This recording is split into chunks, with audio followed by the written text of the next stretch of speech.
and art. Hello everybody. So today I'm drawing some interiors again. So our regular stream, I remind you, this time, like today, every Tuesday and Friday. Так, so we have to picture. Так, let's first, I will break down. First I can draw over them so you can see structure. Так, okay.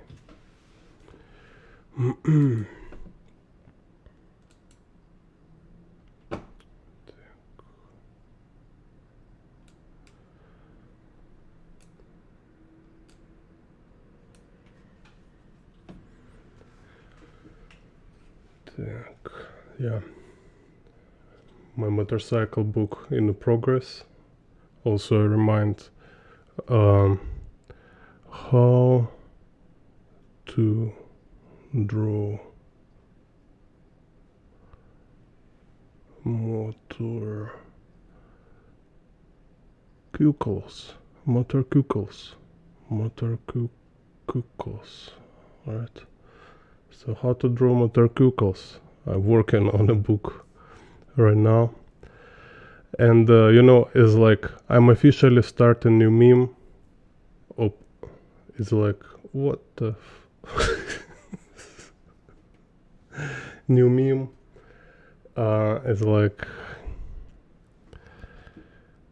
GTA 6 published before how to draw motor cuckoos book. So anyway, I plan about this winter, this autumn winter, I will publish this book. Right now it's on final stages, but you can go how to draw motor cuckoos.com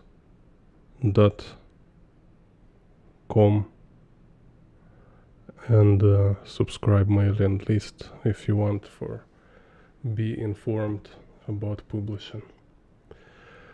And yeah, later soon will be some tutorials about drawing motorcycles. I have like crazy a lot of material, so will be more tutorials about motorcycles.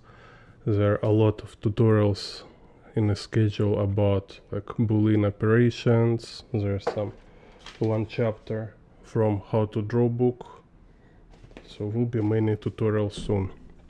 Today let's just practice again some perspective breakdowns. So here we have two, it's kind of three vanishing point perspective situations, scenarios here, right? So let's say on the right. So what we can see very easy, it's this line. So this line best works as a x-axis.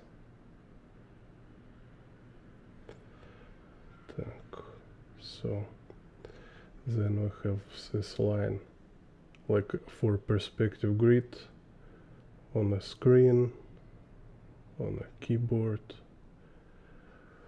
And with the buildings it's not clear because it's not necessary they're parallel. In a drawing you can make them parallel. In a reference is no guarantee. So yeah, it's most likely they're not like following same axis. Maybe it's not parallel to x-axis. But I think for drawing it will be more convenient just to simplify it to there. But we can make a horizon line right now. So we have one line for x here. Also we know in a 3-point perspective grid, no, and I mean it's always actually x-axis, it's also aligned with the horizon line. So if I find horizon line, it's mean I also find second line for x-axis. So we see here how street convergent to vanishing point. So it's very clear. It's like about here we have vanishing point. This kind of will be like special vanishing point for street. And also we see here some kind of like horizon, like piece of horizon. And without being also like super like 100,000% accurate, you just see it's close enough. Also kind of on this building we can see. So from these clues we can build horizon line. Okay, so these are horizon line.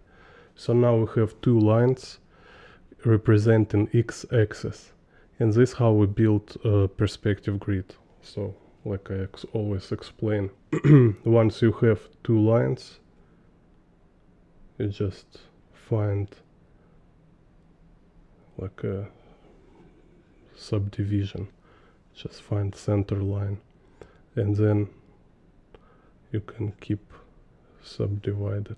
Oh yeah, it's like hard to draw it on a digital, like this, and then you can just kind of continue this direction. Okay, so what we also know about horizon line, if below, so it's horizon line, so x below horizon line, x-axis moving like towards, like up towards horizon line, right? Like this. When x-axis above horizon line, it's change directions, move opposite. And the answer, it's very clear why this happen, because x convergent towards vanishing point. So somewhere there is a vanishing point, x vanishing point. It's kind of direction of x-axis, like pointing towards horizon line, where x vanishing point on horizon line. So that's why when it go above, it's kind of start to looking down.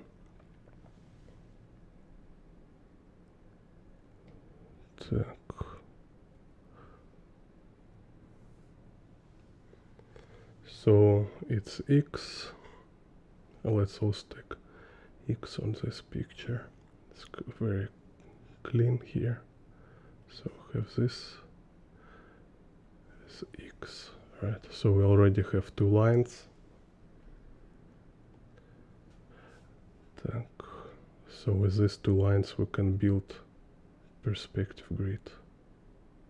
So let's say about here.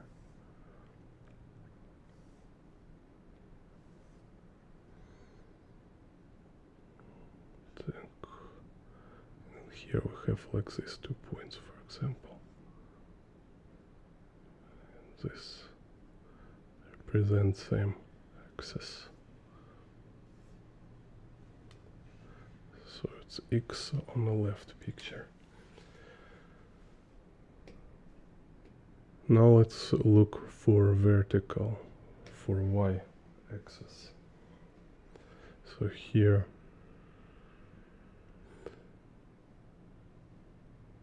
and a table, screen, so you can just read these clues. And what also convenient with vertical, because we know like a vertical walls of buildings and a room, here it's a parallel, so it's not like tilted buildings, they're all vertical, they're all parallel, right? So it's very easy. You just have same grid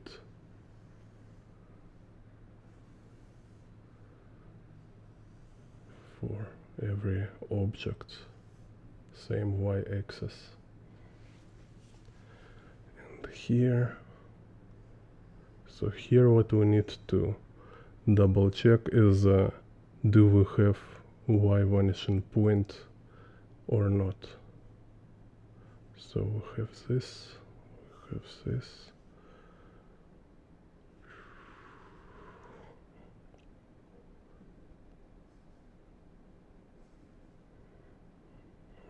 No, no vanishing point, but it's kind of close.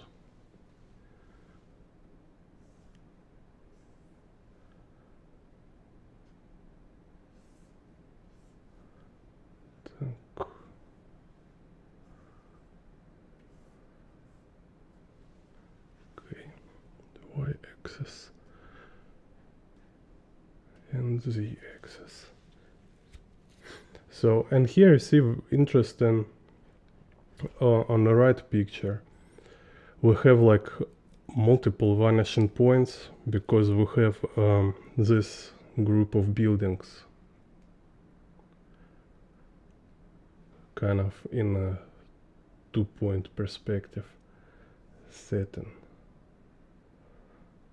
Так. And no, not entirely.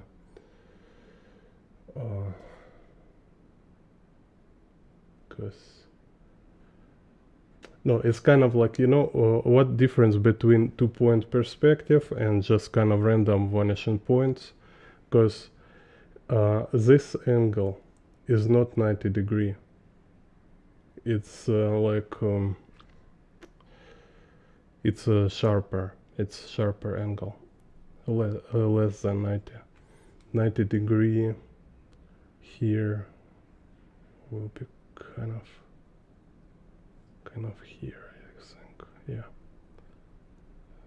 this will be 90 degree, so it's more sharper kind of angle. But anyway, for this you can build perspective grid, like you know, kind of like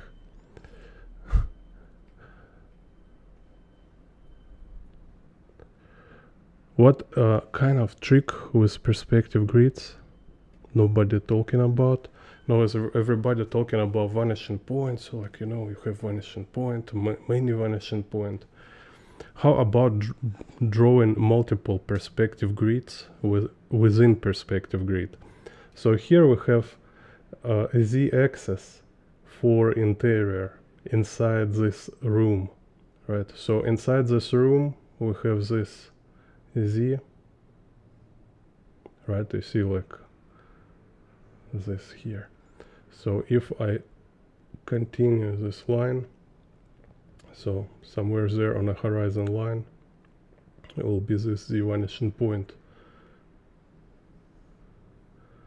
So, and instead of drawing it lines for all picture, I will kind of point in towards this vanishing point, but draw only inside interior, like this. Okay. Also notice here we have this wall is not parallel to z. Okay, so it's like different angle.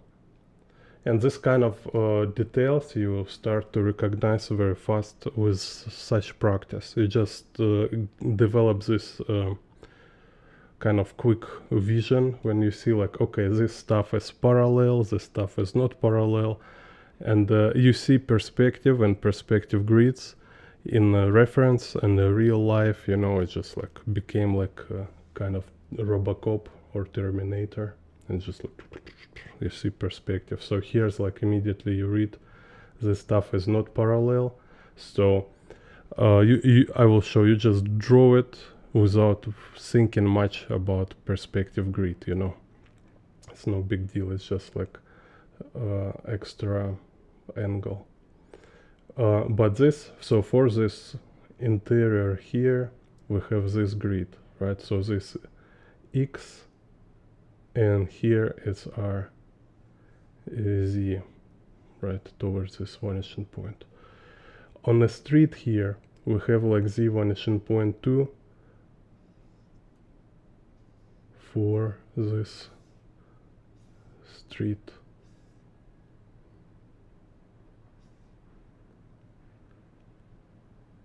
Can even use it on the trees if you want. And then we have here, we don't have vanishing point for this other side, but we have horizon line and we have this line of street, right? And again, you can draw perspective grid just for this side, like this. So, and here we look like this building. This building follow this grid or this vanishing point. It's actually, actually this align with this vanishing point, so let's make it easier. Okay, so we just have like second z vanishing point for this extra street. So you see it's kind of not difficult. You can make some grid within grid. Whole thing is about you draw lines which is help you to see structure, kind of create this underline pattern. Так, so and here we have z-axis. So and we can see interesting here how z on every thread. Так. So and on the stairs, this also how we can see when stairs going above eye level and above horizon line. It's like when we don't see top surface of threads anymore, right? So about here,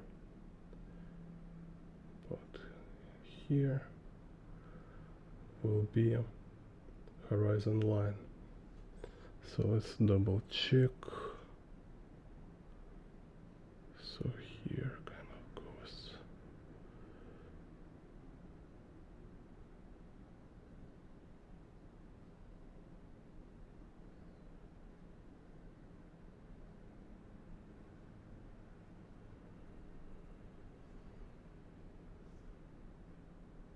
Okay, so the vanishing point on the horizon line. So within our grid, horizon line will be like this.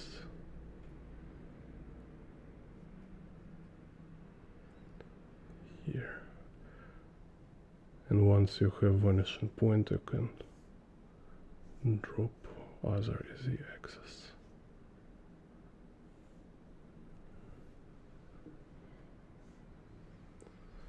Okay, so kind of this.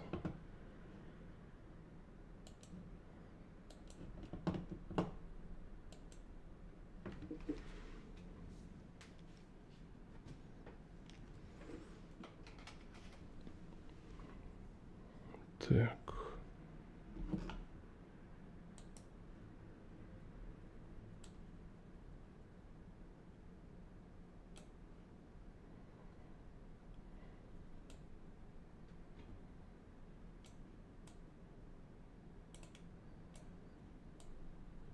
Let's make this girl first.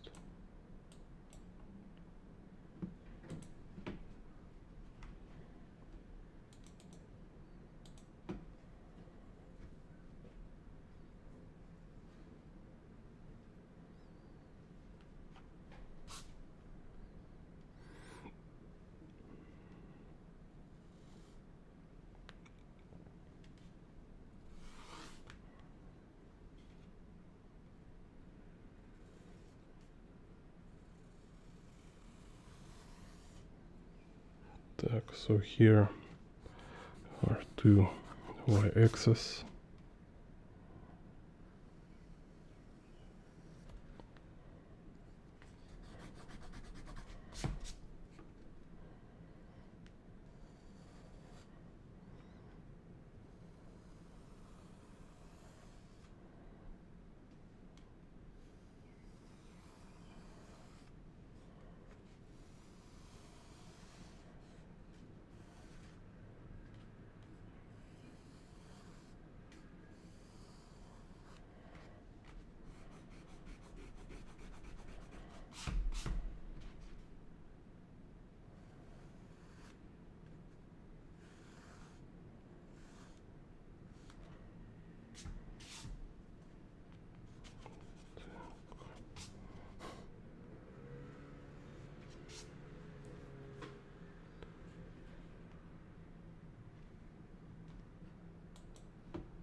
So horizon line about here, and then let's say z vanishing point.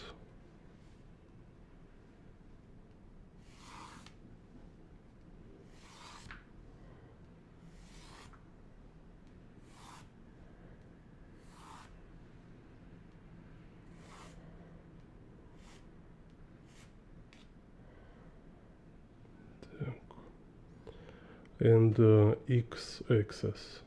So like I say, horizon line, it's already like x-axis, and we just make one more for table, for example, right? We have this table in the front, maybe like this. Okay, so now I have two lines, horizon line, x-axis here. I'll find middle,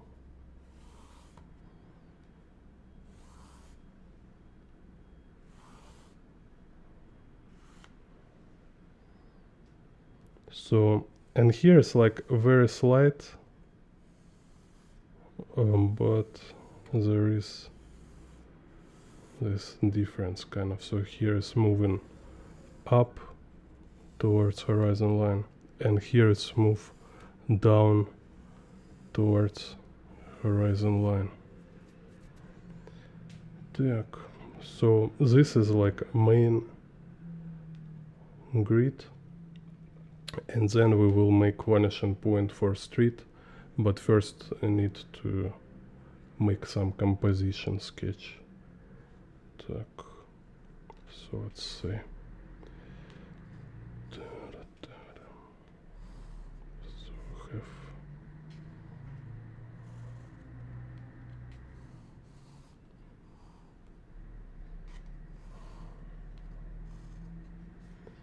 have this table.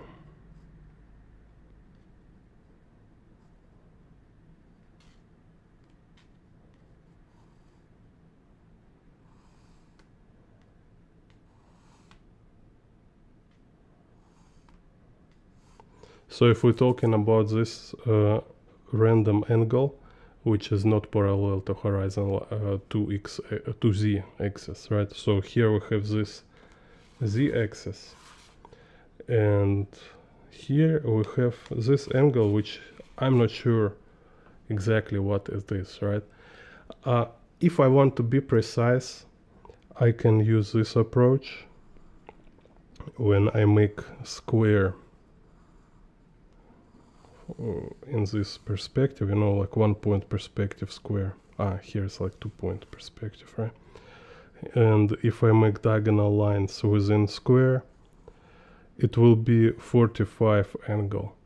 So I will have this like 45 vanishing point kind of towards this direction. So now, okay, now I have clear angle for this line direction, and now I have this line and horizon line. So it's again two lines which I can use to build a new perspective grid just for this. And I don't want to draw every line for this grid, because you know, we already know it's like horizon line and this new line, and I can just subdivide, right? So don't need to draw all these lines. I just see its direction, kind of this. So close enough. Okay, so here's this wall. Same for this one. It's 90 degree, right? So we have this 45 according to this z vanishing point, it's 45 angle, and according to this new line, this is 90 degree, and also 45 towards left. So if show here, so these are z vanishing point. Now we have this 45. Let's say it's like Z45.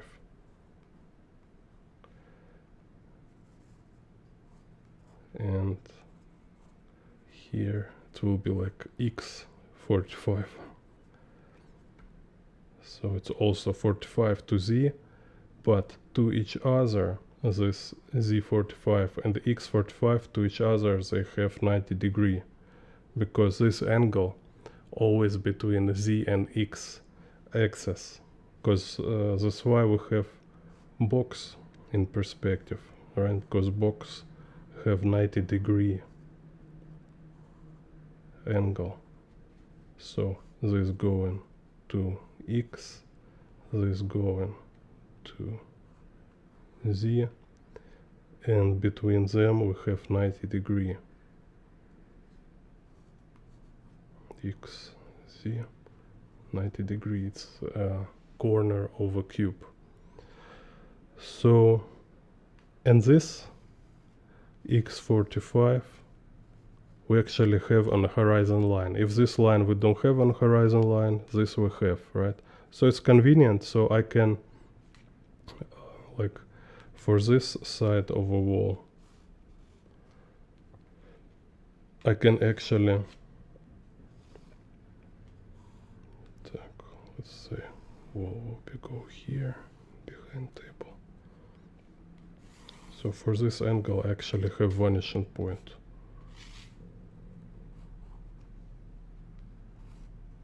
Like this.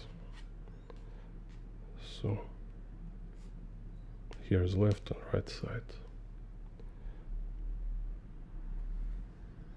And we can put all this.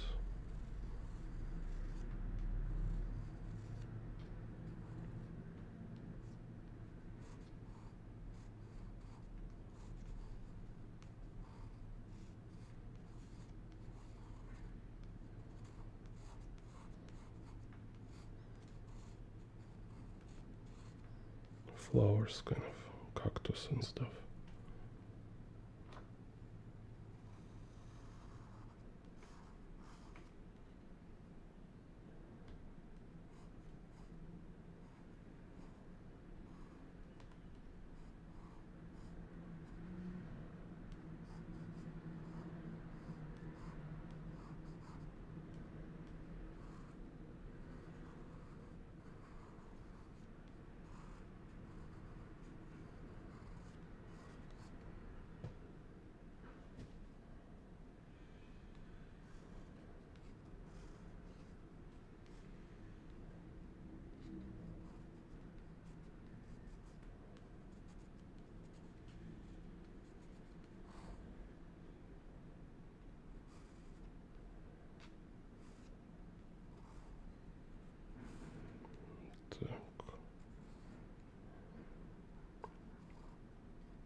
So, chair.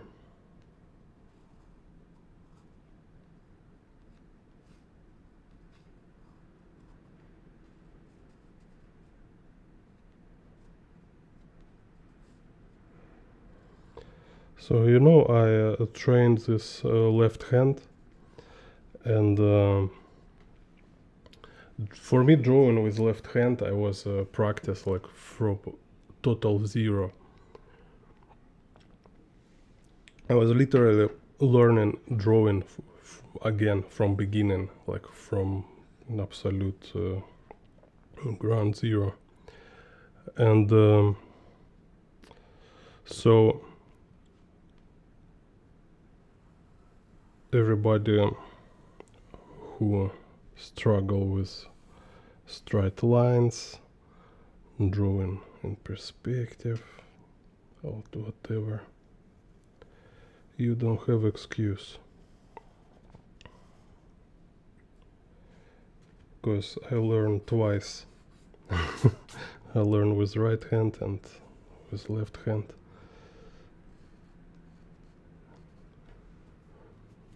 Went through this.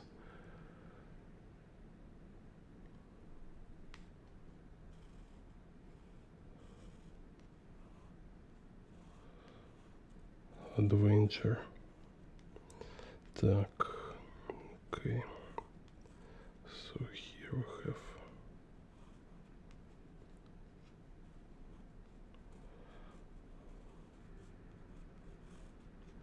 Okay, let's imagine it's my work table.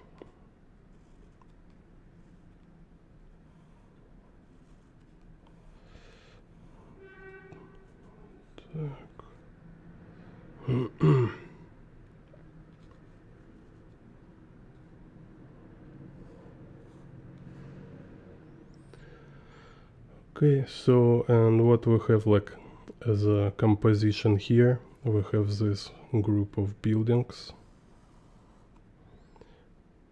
We have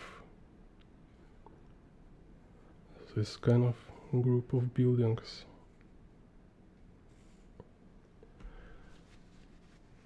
So it's like a how's it called, like a Central Park in New York, probably. Okay, so this see like a shape of this group of buildings, and now we like when we have this composition, I can say, okay, for this composition I need this Z2 vanishing point. So this Z vanishing point for this street.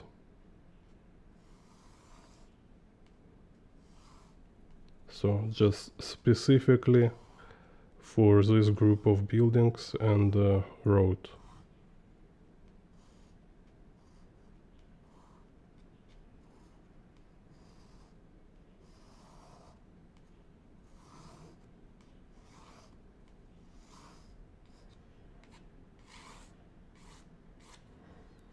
Так, have questions, supplementary.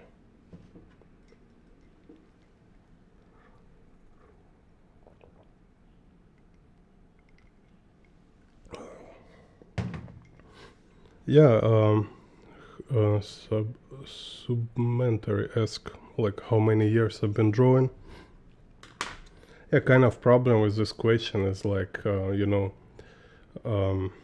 it's hard to say like about drawing like constantly, because like yeah, I've been drawing like every day in my childhood before school, and then when I went to school, like about high school, I stopped drawing at all. In 2003 I decided to become artist, kind of. I go to art college, so it's my was first serious beginning of drawing like every day again, kind of, when I was like 16-year-old about in 2003. And but then about after 4 years I again have this kind of like ups and downs. So like I can like abandon drawing for a week or months, and then I draw again. So it was couple years when I was drawing every day, then I was like have this kind of weird period, and then again I start to seriously draw every day in 2010, about 2010. Yes, so from 2010 I drew a lot, kind of. So it was like mainly I've been drawing environments. I was like travel artist, drawing different cities, stuff like this. And also like 2010 I started to train my left hand. Так.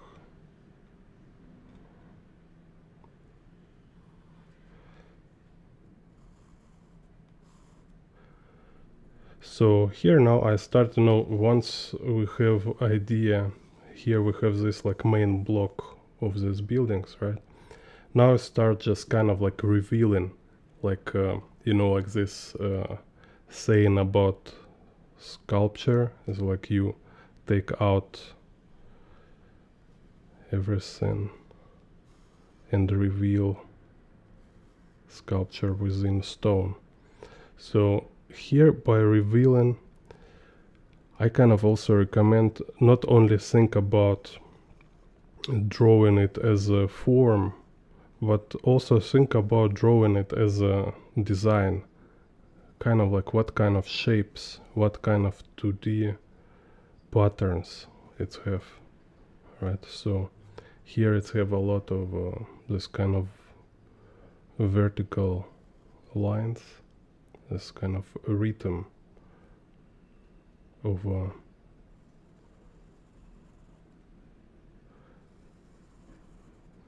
repetitive vertical lines. That's kind of very, very important here. So if you start with design while you consider in perspective too, right? Because I follow grid, so it follows my y-axis. But if you kind of like start with design, it helps you to maintain this focus on kind of visual message instead of trying to make it correct, right? So it's like instead of I don't know, like trying to prove something or trying to just make like some kind of craft, perform your skills and whatever, right? You should remind yourself, focus on a visual message. Is like how you want to present it, like what kind of energy you want to create with your drawing, what kind of atmosphere, vibe, just pick your favorite word to describe this. So it's kind of like emotional quality, right? So realism is about a narrative, it's about verbal story kind of quality in your work. And the abstract 2D shapes, all this design kind of, right? It's about emotions. So we need to use both. And it's hard to say which one is more important. They're both important. Like realism and abstract kind of aspects of your work, they're both important. They support each other, because this abstract quality, it what makes kind of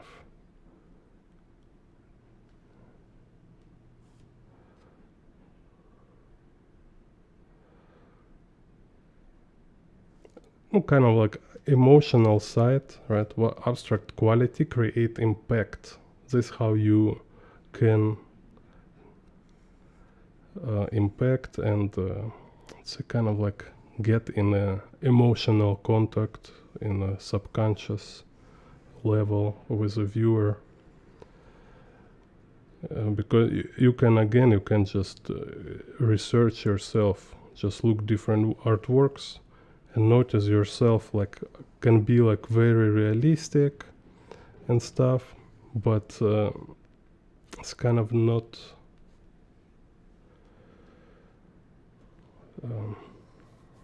kind of, you don't feel anything, it's just kind of good exhibition of artist skills. You can look on the work and you say like, oh yeah, this guy, he can draw. He can draw so many details. He can draw proportions very well. He know perspective, he know anatomy and stuff, right? But you don't feel anything. You kind of like even feel like confused and maybe sorry for artist because he spent so much time, but all you can say about his work is like, oh, so many details, or like, yeah, I see you spend a lot of time to draw in your picture. That's it. And there are other works which might be like less realistic, like kind of technically they're less realistic, right? Um, but it feels more real and feels more, you feel more connected to this work. And the reason why is because it's been like artists been working also in the abstract level when he made his work. So that's why it's built this like emotional impact. That's why it creates connection with the viewer.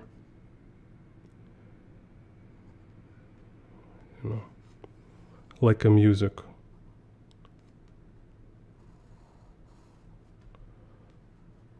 So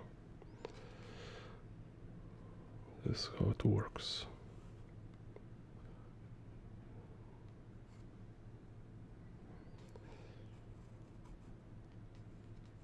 Keep it in mind. And also what very interesting about so many theory, right? You look in all these tutorials, you have all these books like framed ink and stuff, right? And it's like, oh, so many techniques, so many theory, how to learn all this. But what interesting, like for me, I start to understand a lot about composition, about I even don't know, like a lot about undercurrents of a creative process, let's say, just from drawing. And drawing and just have this kind of very general desire to make better quality work. So every picture you make, you always have this frustration in the end, like it's not exactly as you plan, right? It's always less good than you expect. Even if you're satisfied, if you're happy with your work, you say like, wow, this one really good. It's like even better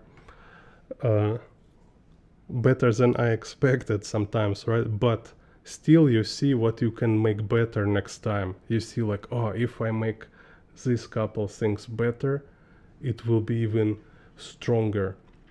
So you have this in mind, this kind of reflection.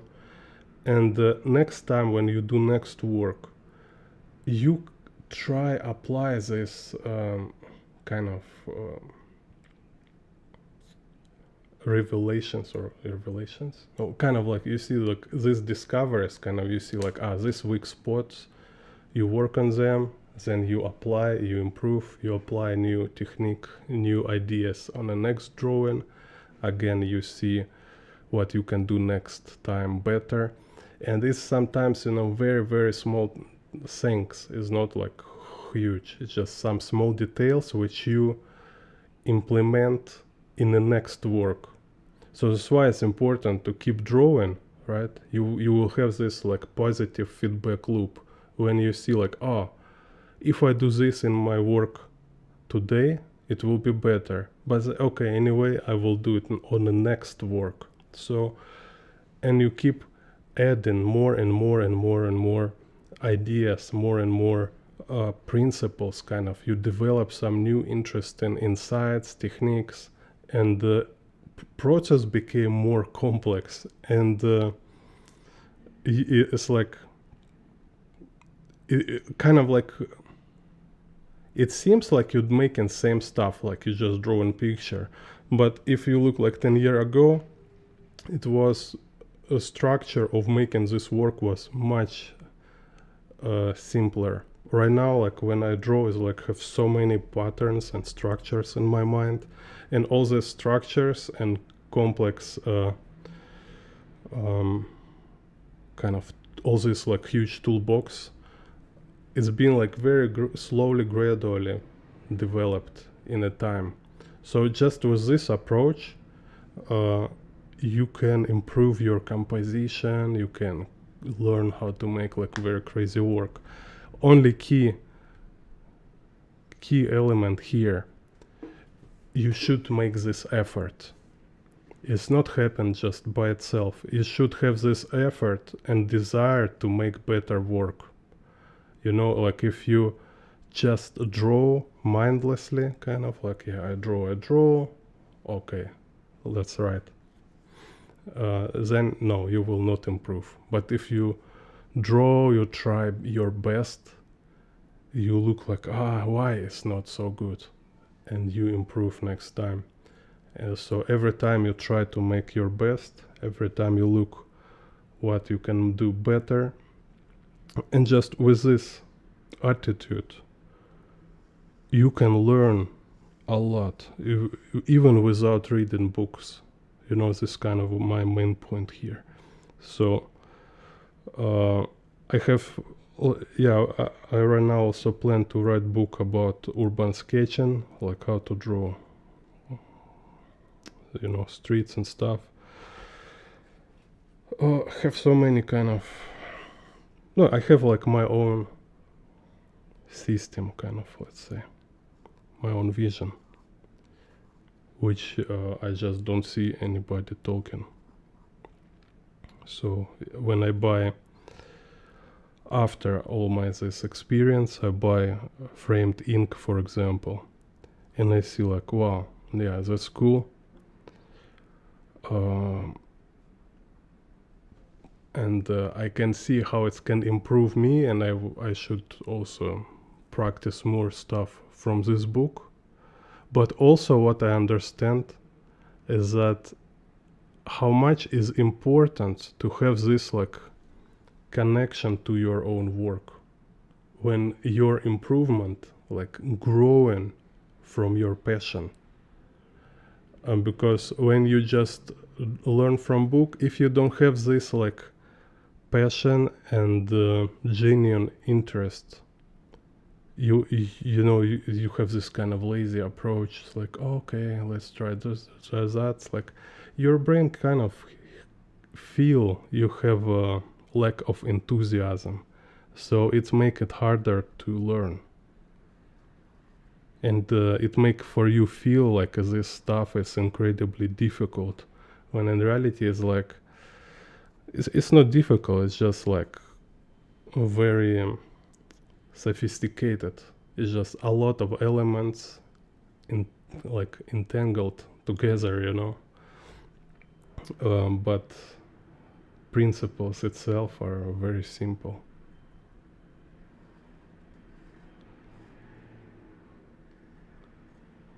Так. Supplementary.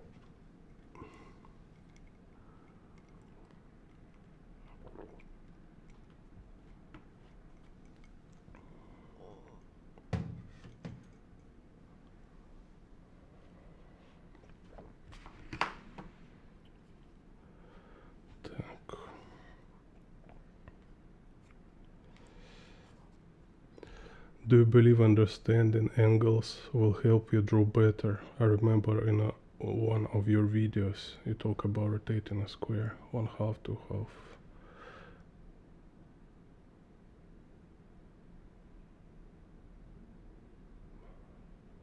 I realize I don't apply math concepts in my art. I believe it will be easier if you understand angles in math terms. Okay, yeah.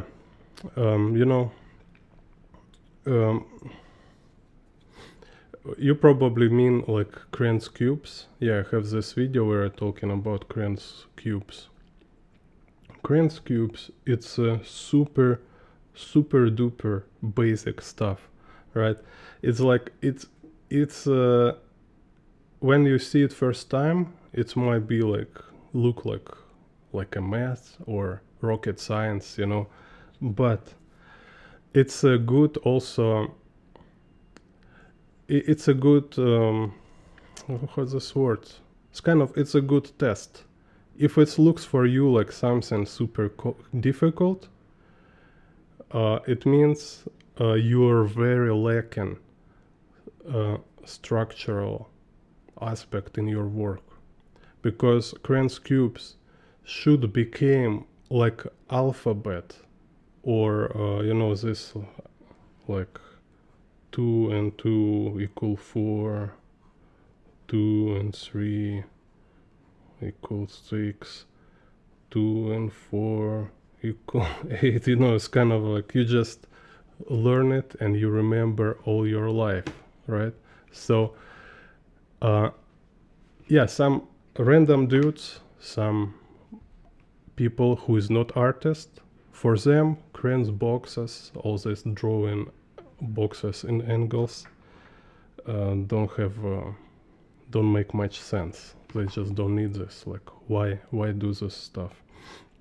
But for artists, it's why it's basic, because it's a genius, like how much you get from learning these cubes.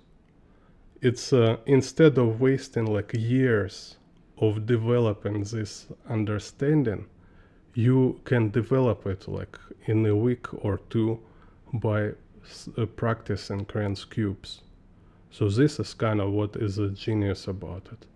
And once you kind of just like train your brain to be like fluent with drawing these Kranz cubes and understand logic behind it, because at first you have no idea what it is. It's kind of weird, because like I'm talking again and again about these Kranz cubes, and people who never draw them, they don't understand. They still don't understand. So you start to understand what I'm talking about only when you draw them. So this is kind of like, you know, this gate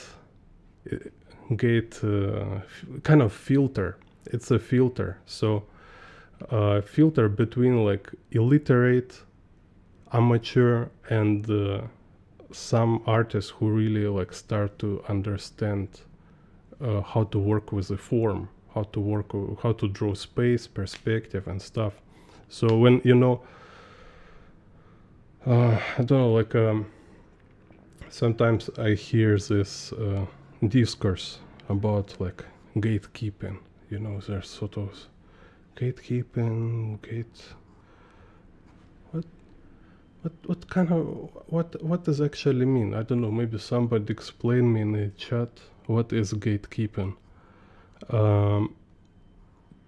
I just don't see it make any sense. Like, is anyone understand what he mean by this? It's like gatekeeping what? Like how you can keep and what from who? What kind of gate?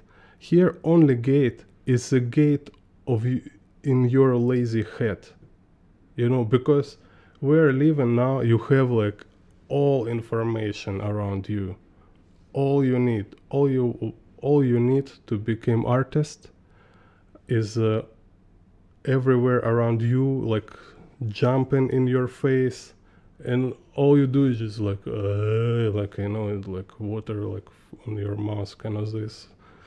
Just start to acting, right? So and here's this my tutorials. Like I say, guys, watch my video how to improve, and like I talking like 100 times. Some people like I tell again and again, it's like, dude, like you really need to watch this video, because I'm not making it just I don't know, for YouTube or for internet, right? I make it for you, right? So when people ask me like, what should I do? Should I learn this or should I learn that? How to improve? I say, okay, here's video where I talking about this, and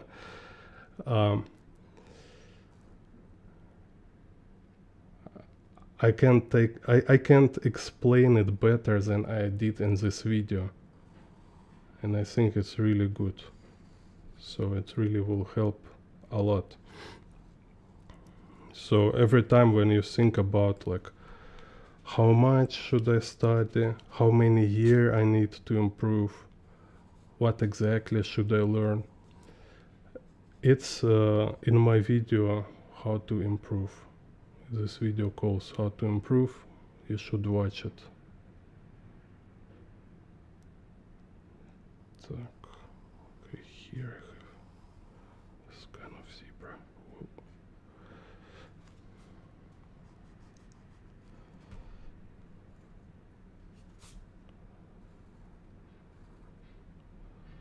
So there are some people.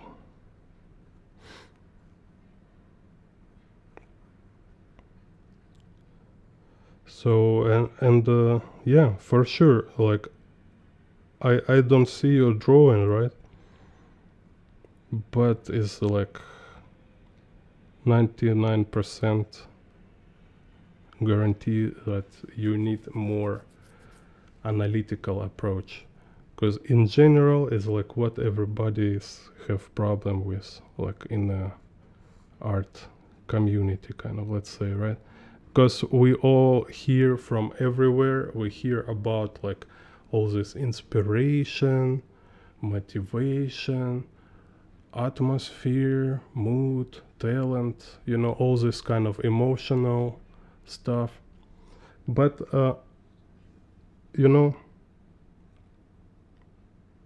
you cannot do anything decent without using your brain, without being like organized, being like analytical, using your reason, just being kind of grown up, you know. So it's very important. So we need to have this aspect in our work, and yeah, I'm talking about this a lot also in the previous video. Like you need also read books, you know, interview with artists or autobiographies. It's very important, you know. You need to hear kind of philosophy of different successful iconic creators, right? So for example, like Miyazaki in the book, his book Starting Point, you can find on Amazon, Hayao Miyazaki Starting Point. He talking about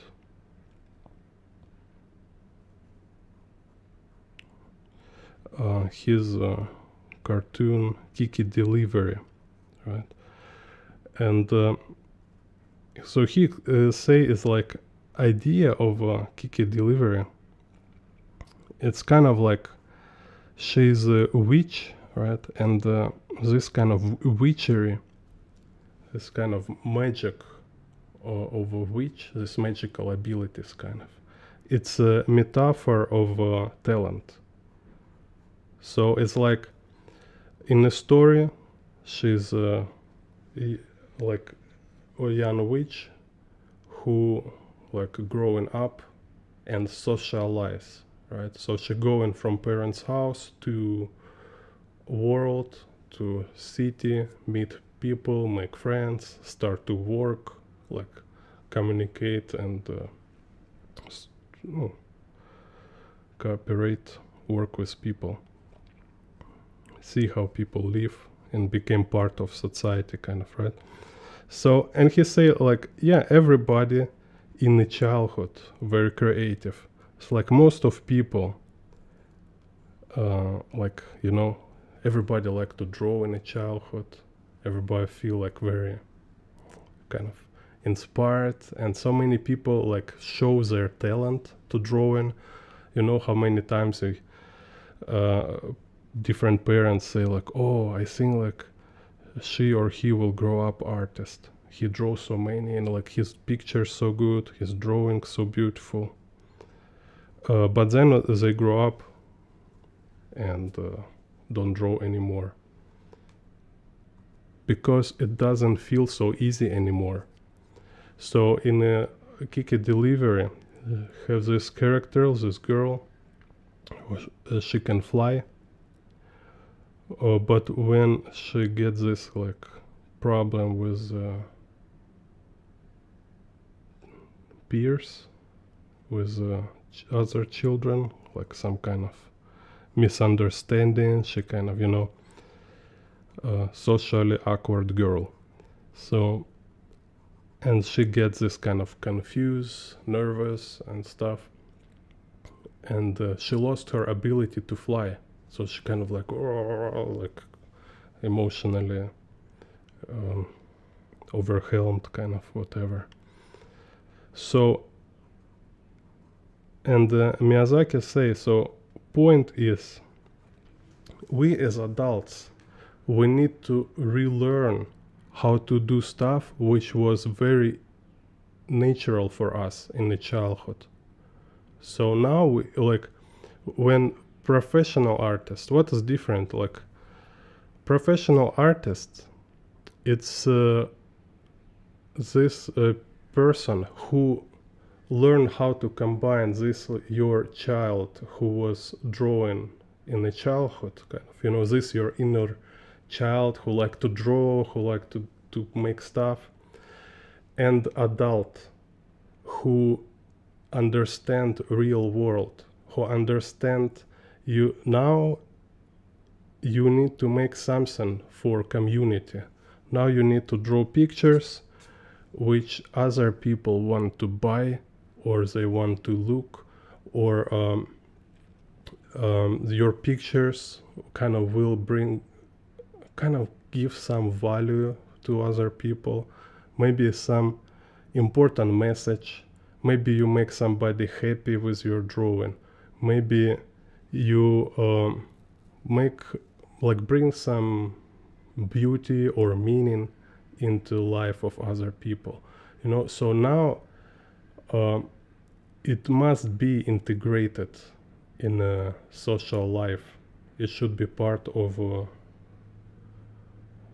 kind of, all this economy, whatever. So this is kind of like adult part, right? And also to make something on this level, it's absolutely different stuff, Now you cannot just like I draw funny pictures. No, now you need to think what you do. Now you need to understand what you do. So, and it's your job to figure out how to balance it, how to harmonize your child and adult inside you, right? It's like your reasonable mind and your kind of this like creative, playful, emotional side of yourself. Irrational, yeah, like rational and irrational, let's say. So yeah, so I read this in the Miyazaki interview. He was talking about Kiki delivery. So she learned how to fly, and she find reason why she need to fly. Before she was just like, oh, look, I'm a witch, I'm flying,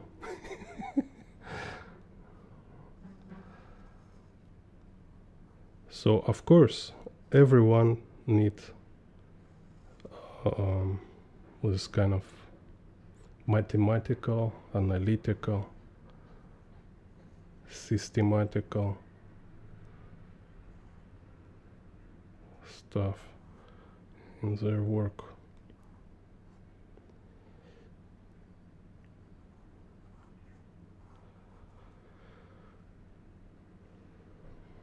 and you kind of like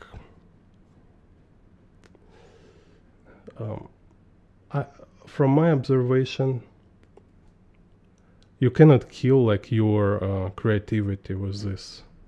No, you can go very far with a logical and structural approach, and it will always make you work only better. Only quality kind of like this quality of your work will depends is how you combine it with again with this like your nature, your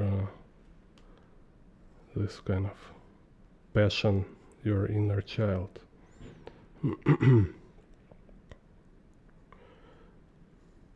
If you combine it, harmonize it, kind of, you find like your personal approach, which kind of only you can do. Nobody can do it for you. It's kind of like try and error, exploration.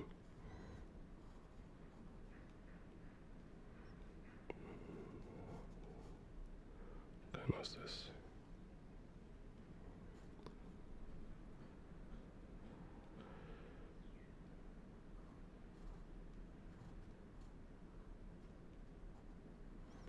And I spent years, basically like since 2010, I was like all the time thinking about this, because very interesting, about kind of like what is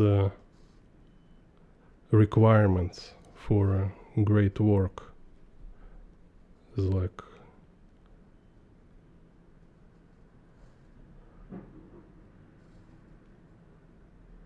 how much control, let's say, artists have over his work. Yeah, so, and eventually I can say like a lot. So you should learn more and more about principles, laws, rules, all this theories. Like more you know, it's always better.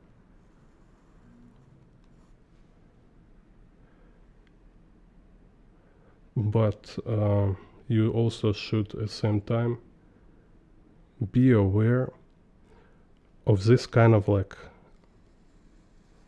a side of work which is out of your control. So it's some like your subconsciousness, something which kind of goes around your perception, so you kind of you don't see it, but it's happened.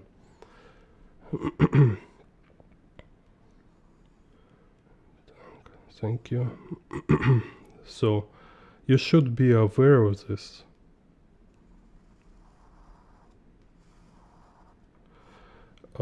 But it's like lucky accident, right? What is lucky accident? Lucky accident is like something extra happen, like more than you did, kind of, right? So you did all this work, you did all these preparations, all these efforts, and then something extra appears, right? So you do what you should do. You do what must be done, kind of, right? So you learn what kind of proper process. You do what depends from you. And then always, if you do things properly, as kind of like a miracle or also some kind of like a reward, I don't know, it feels like a reward all the time. It's something extra appear in your work. And this is lucky accident, So you not rely on accidents. You're not trying to kind of like harness like luck and say like, oh, I need to you know, kind of rely on on some kind of intuition or stuff. No, you rely on a process. You rely on a technique. But you also give some space for lucky accident. So because you are aware something can appear in your work without, like, I don't know, like, without your awareness.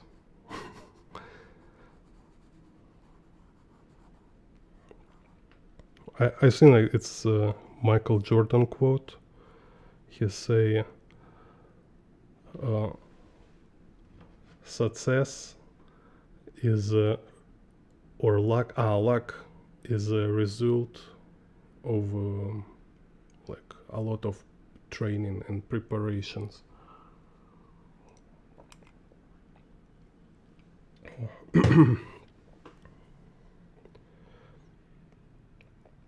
And again, like from my observations, this is what we see in artist works. Like best artist works is like, yeah, dudes like have fun, being in the zone, enjoying and very passionate, but at the same time he knows, right? Like if you build a house, there is a process, there is this kind of like engineering aspect of work, solid structure. So it's like, you know, like it's a wrong idea about art. Think is like different from building house or different from building road, you know, or rocket. No, it's kind of same.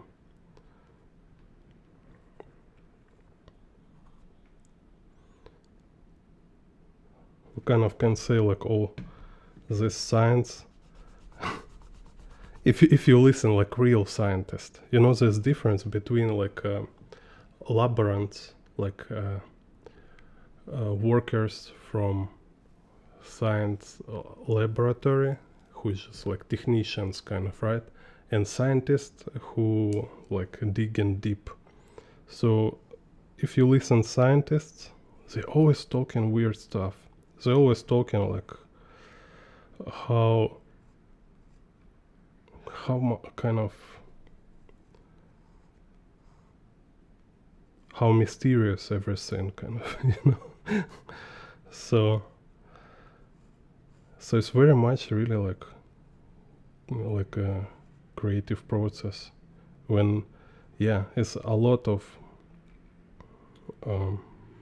big part of it very technical. There is a lot of measurements and stuff, but there is always this part which just kind of happens, you know, which you cannot control.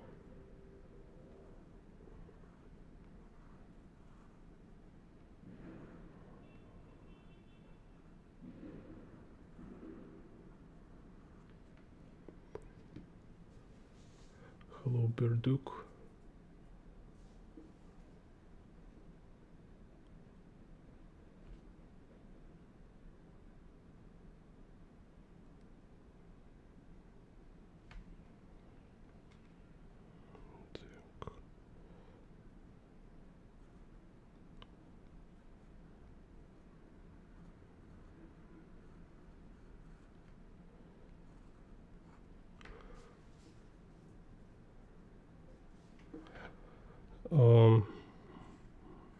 Should you use watercolor or markers?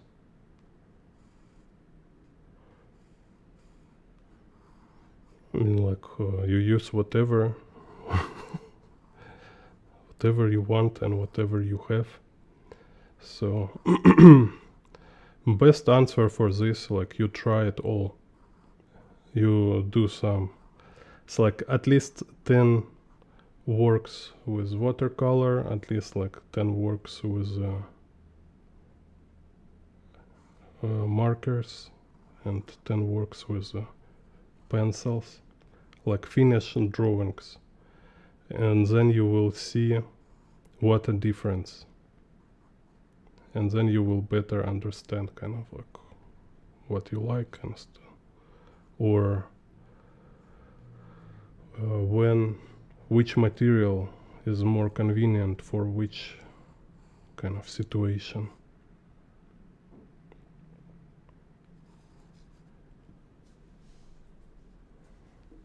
So it's kind of will be weird to say what you should use.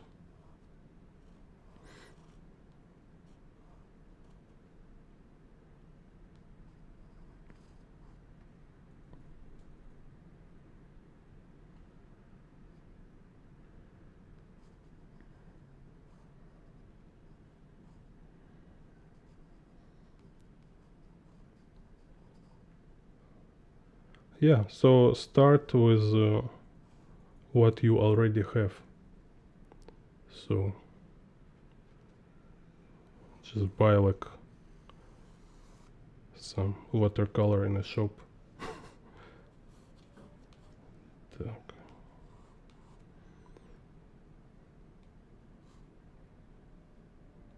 Because it's cheaper than markers. Start with watercolor.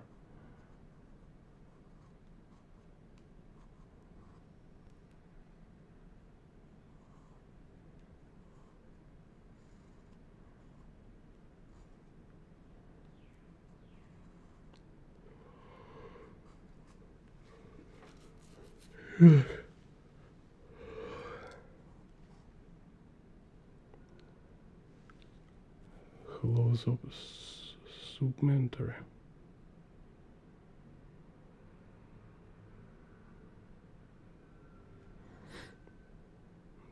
Yeah, good advice. Yeah, like Copic markers very expensive, but you can buy couple gray colors, like warm and cool gray colors.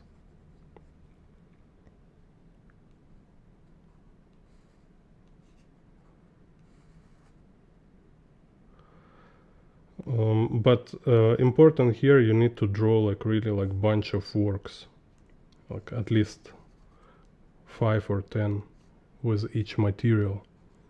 It's like make finished works, not just make some doodles, you know. If you make doodles, you don't really understand material. You need to make some finished works.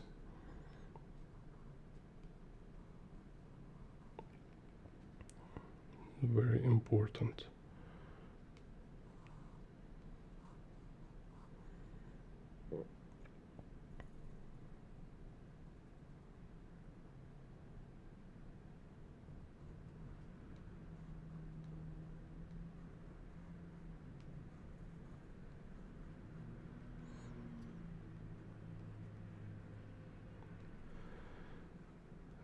It's more important think about what kind of work you want to make and for what, like what is the reason, like for what you're making drawings, like for which audience, for like what use, like how you will use your drawings, like make exhibitions, like put in a frame or publish in like art books or comic books, or put online. Because if you will put it, if you make for online, then I guess like drawing digital is more convenient, because anyway it will be on a screen, you know. So what is your final work? Why, and what is like why you draw it? This is more important than which material you use. Like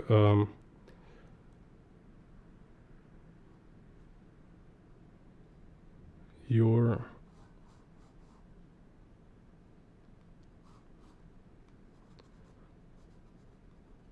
like a reason why you make work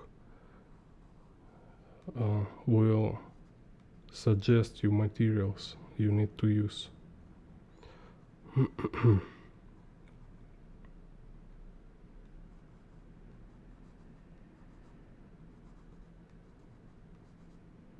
Because like materials itself, there is no like perfect material. It's just don't make sense. It's always about like for what you make it, how your work will be presented.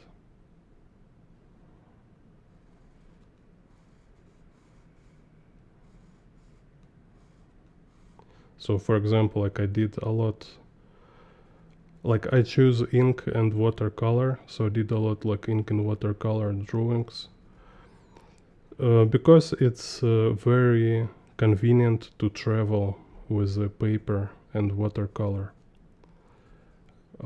If I do oil painting, it's crazy. It's like it's need too much money for like pay for luggage.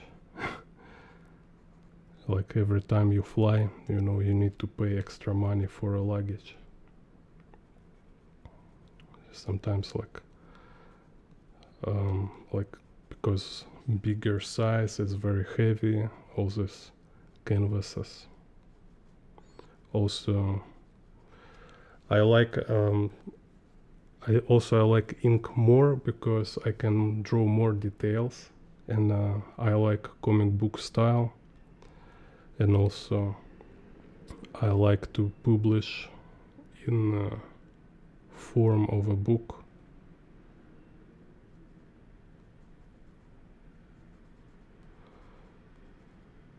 So I've been trying like many materials, and eventually I prefer ink and watercolor because for me it was most convenient.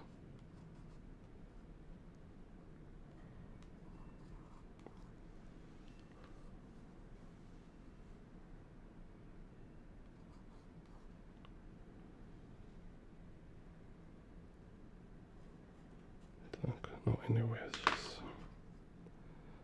Так.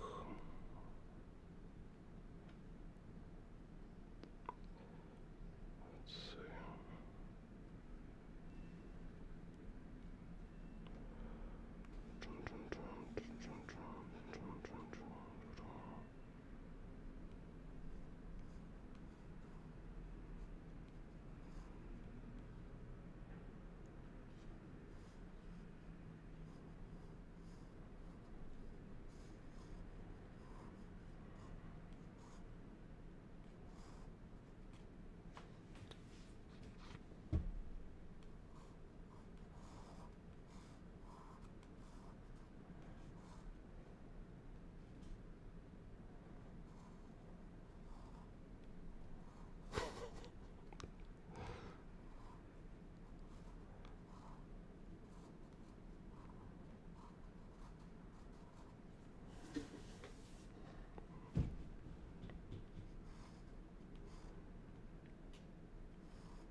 Yeah, so you kind of choose materials.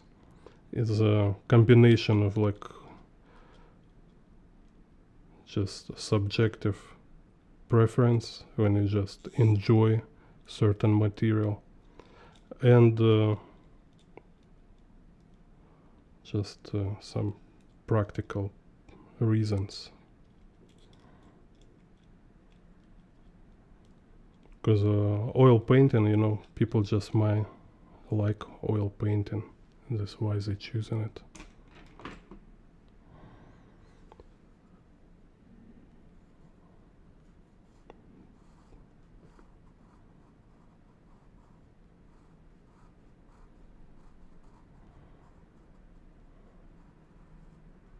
Because it feels very different from acrylic.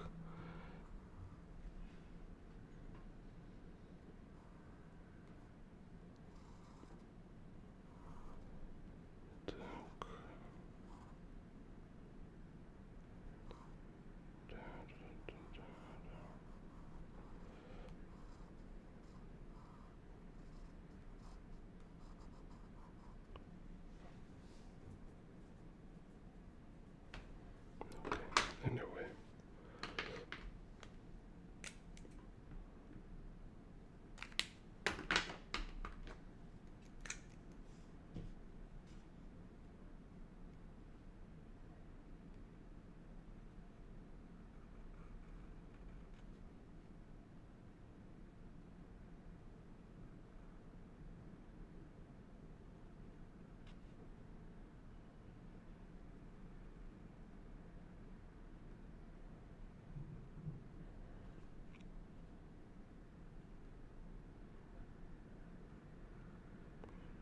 Oh, and also often we prefer certain materials because we have favorite artists working with this material.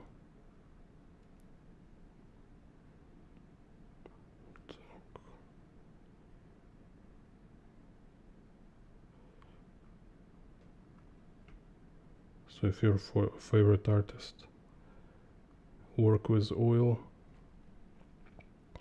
paint, and if you see his works in real life, not kind of digital or printed, but like oil paintings in museum,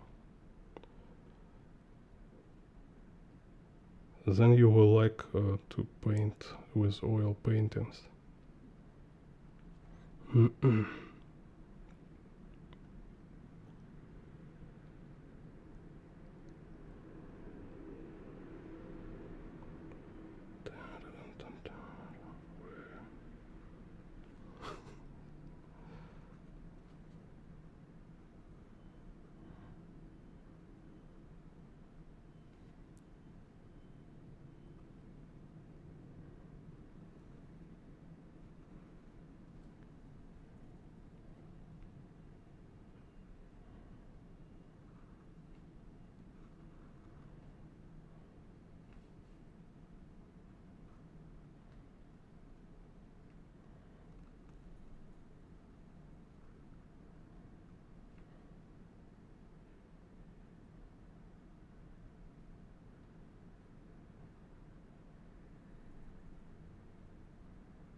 Let's make camera here.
Hello, pen, tap graphite.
Nice.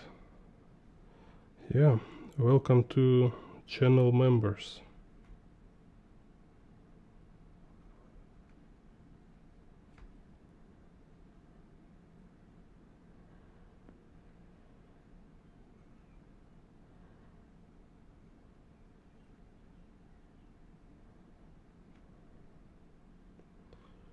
Here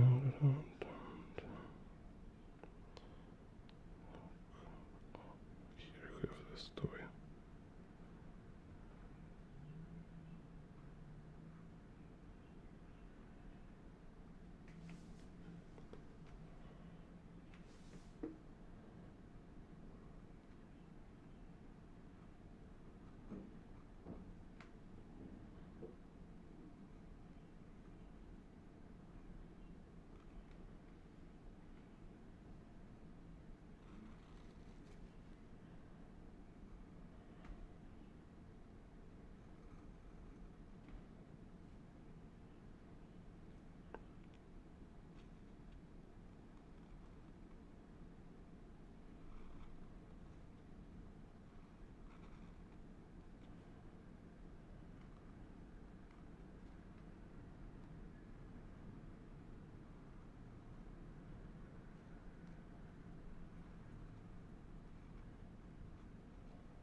Maybe I'll make this.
Yeah, I don't know how membership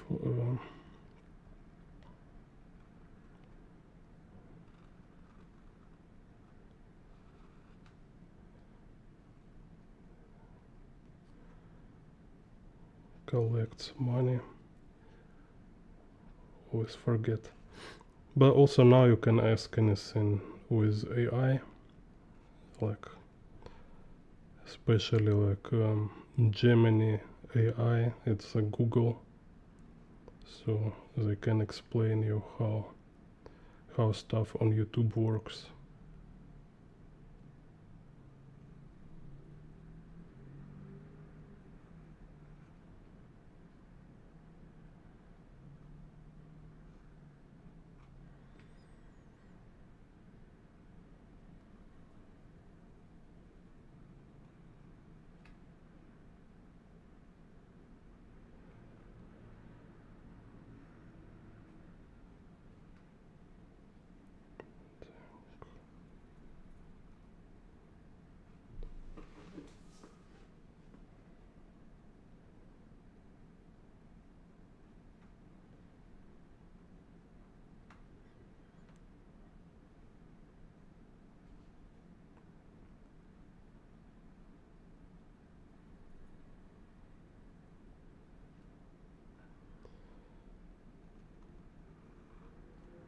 Yeah.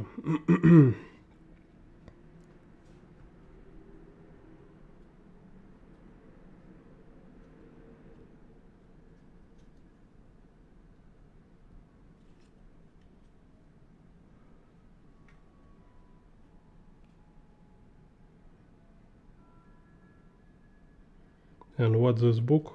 What's the book name?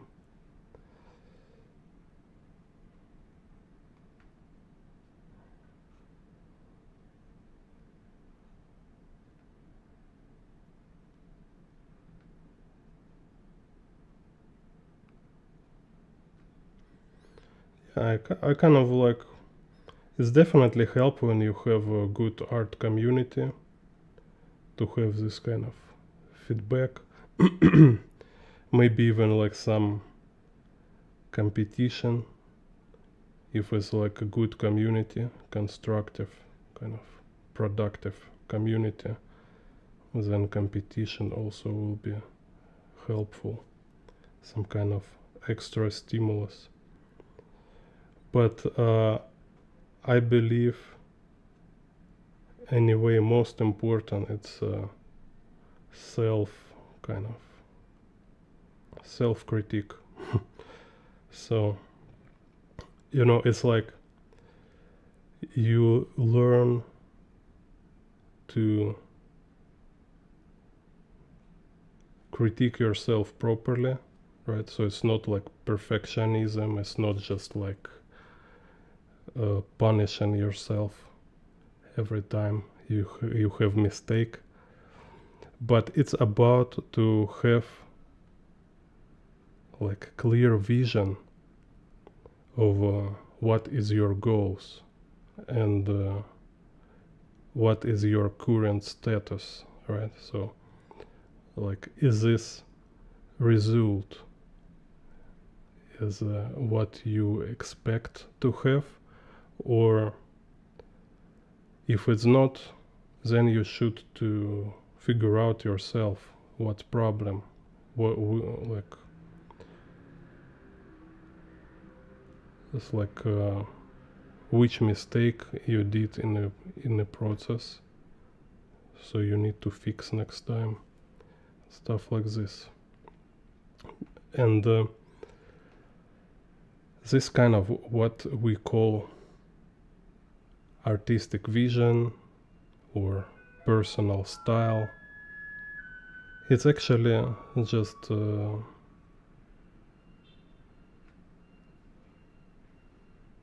ability to be kind of like honest with yourself, so just look on your work and say like, is this what I want to do?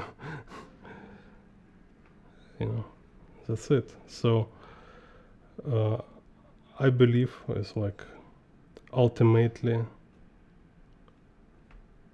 important to develop this just self-sufficient kind of approach, because nobody will ever know better than you. Even like if somebody can kind of like nudge you towards somewhere, say like, hey, you kind of losing something, right? Like you're being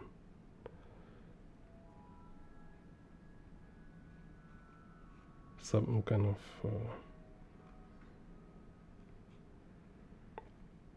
you ignoring important something, right? Yeah, it's nice, especially when you're beginner. Yeah, of course it's good to have some master who will help you give this kind of objective kind of observation.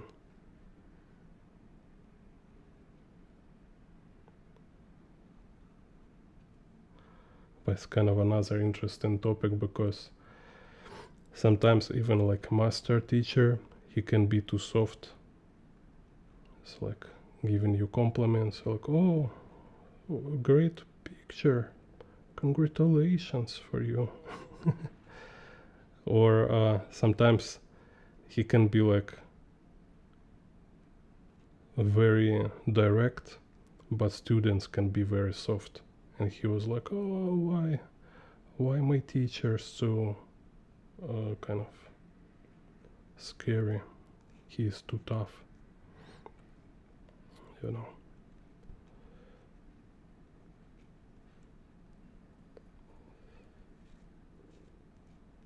It's like I have one of first teachers, and it's like no matter what I draw, he was always criticizing it, and he always give like very weird instructions. It's like I was like too much beginner to understand what he's talking about. It's like he kind of talking with me like I already have 20-year experience. And it's like was very, very hard and frustrating.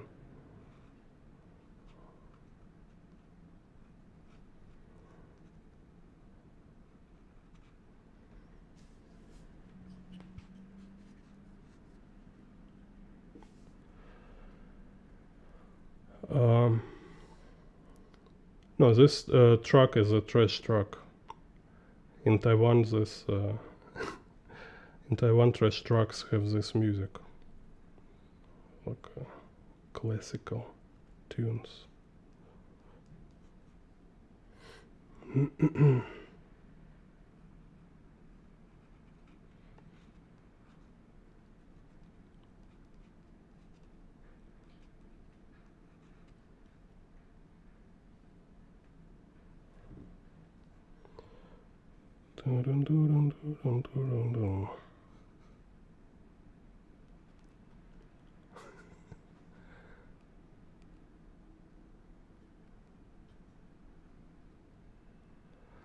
Yeah, I never seen this kind of ice cream trucks.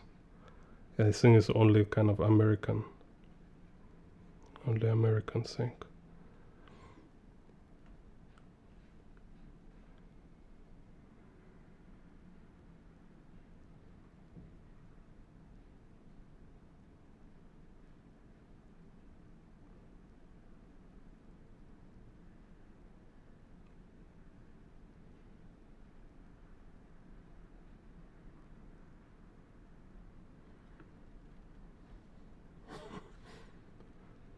Yeah.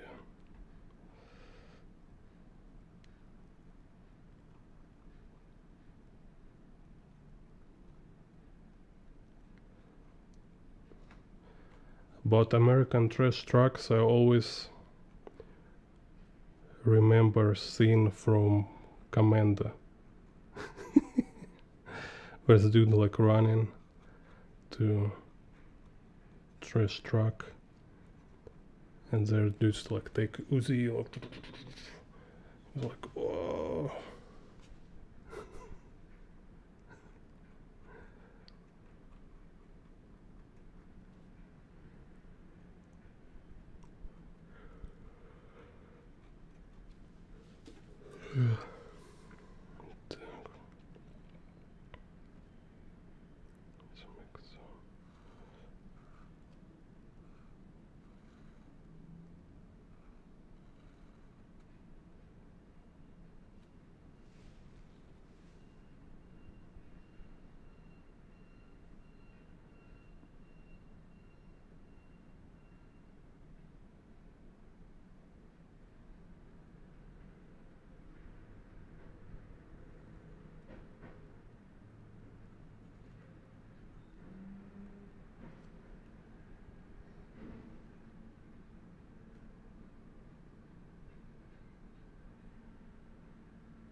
Yeah, it's like 10, almost 11 in the morning.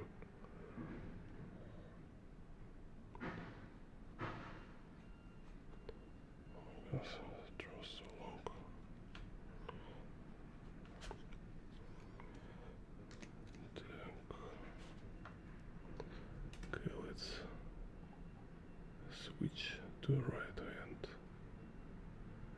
Yeah, it's like opposite. You have your PM and my AM. Так, wait a second.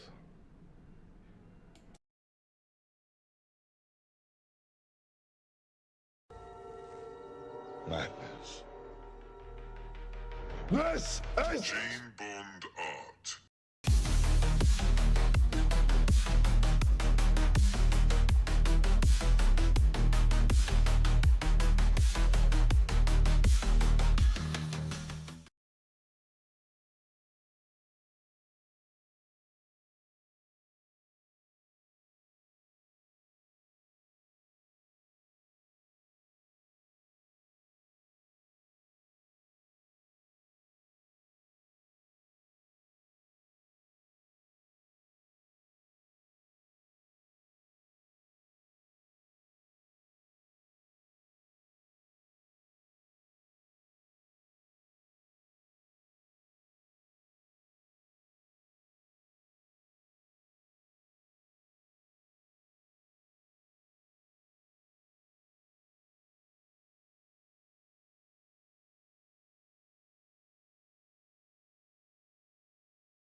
Yeah, Taiwan is like big theme park.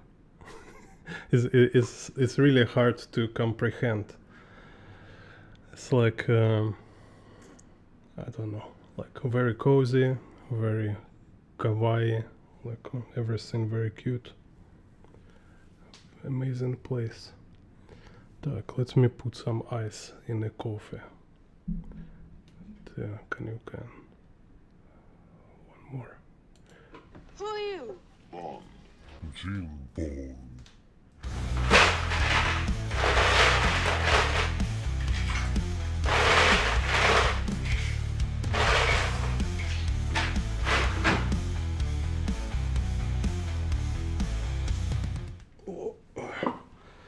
Okay.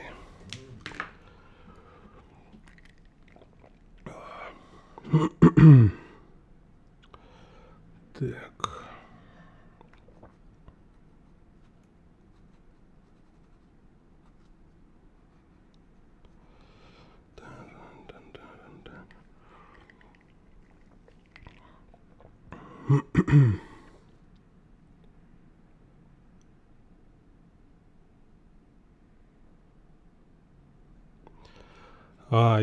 Yeah, this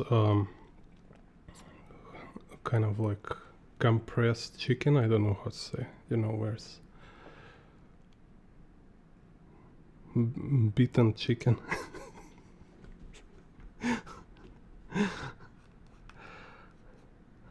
Yeah, this fried chicken, very tasty in Taiwan. I kind of like, I'm not a very focused on the food anyway. Yeah, I like eat sugar, but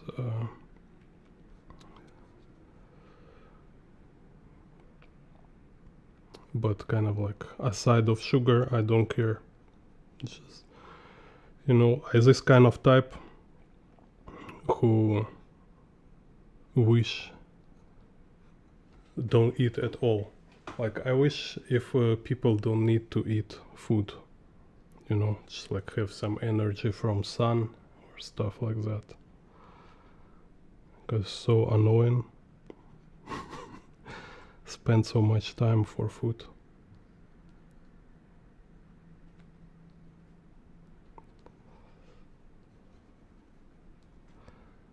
For me, it's just like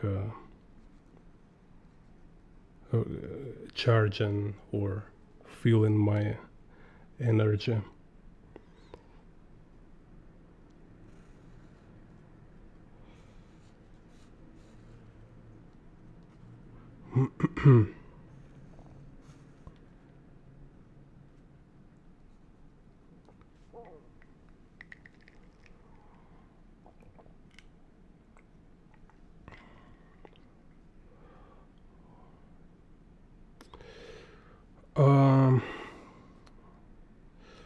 I'm not sure my books have links because I have my first books.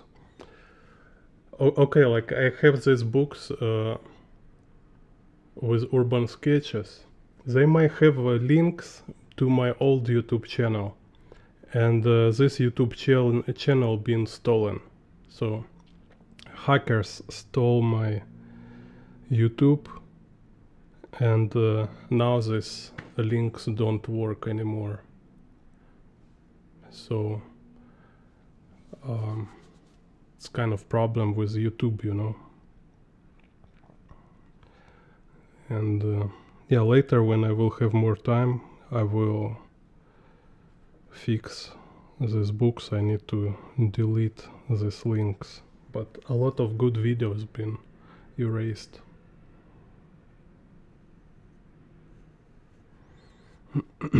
And this my old YouTube actually have like 15,000 subscribers.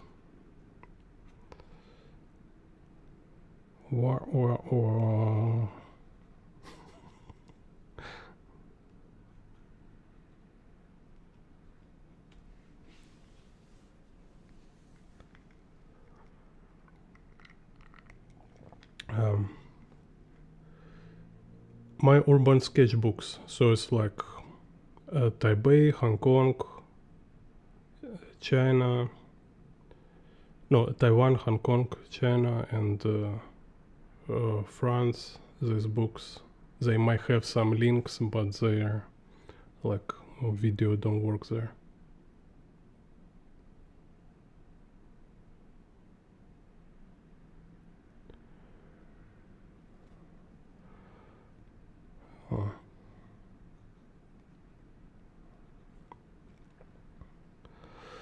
Oh, yeah, like just inform you, like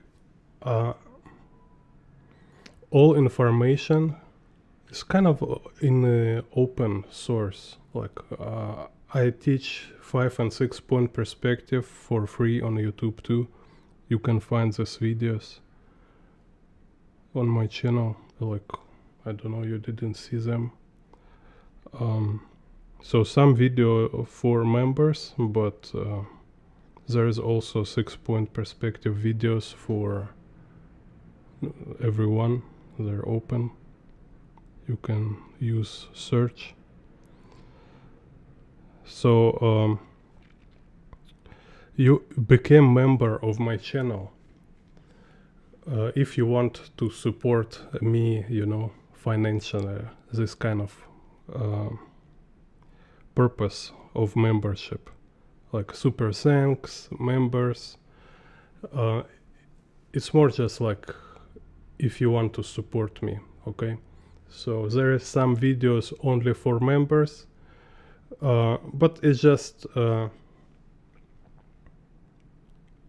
I don't say it's like there is some like secret information. It's like it's kind of like knowledge is same, like educationally it's not different. It's different video, but you will not learn like some extra information, because I already have this like 400 videos where I explain everything, you know.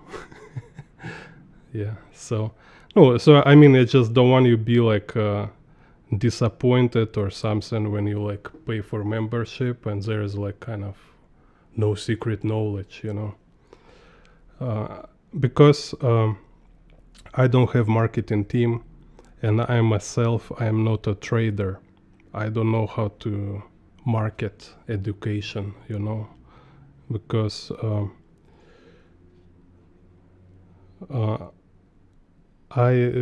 education is not service. So it's not a service, it's not commodity or product. So I have no idea how to sell education. For me, education is like privilege. Okay, so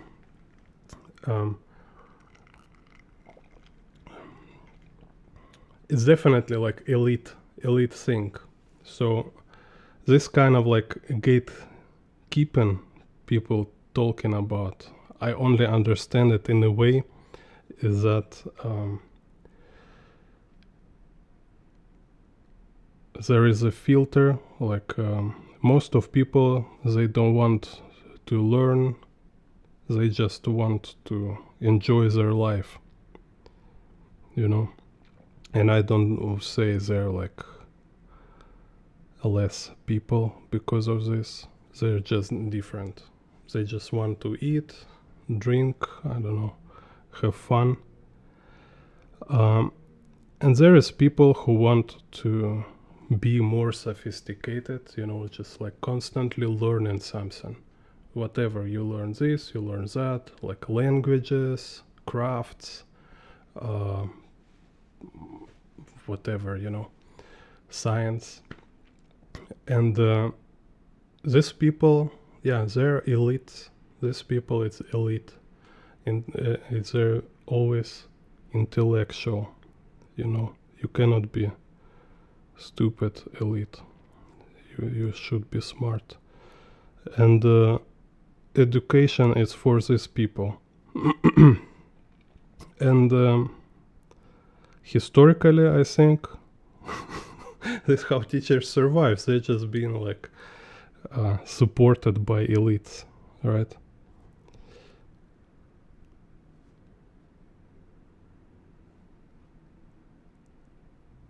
So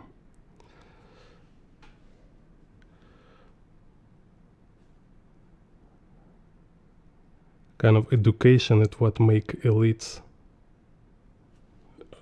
be elite, and also is how you can become elite yourself, is by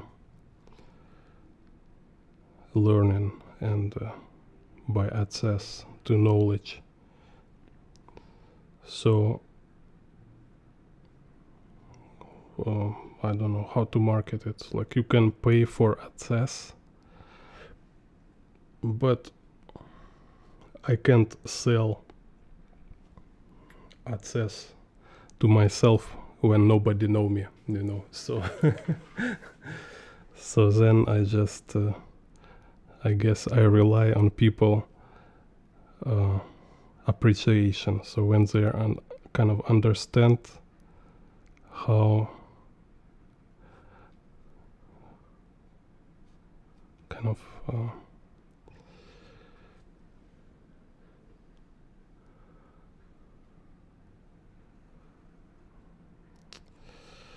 don't know how to say, how kind of privileged we all are, you know. I'm privileged to be in the position of teacher, you privileged to be in the position of student. So all this, it's a it's a privilege. And if we want it to exist and continue, so we kind of support it financially.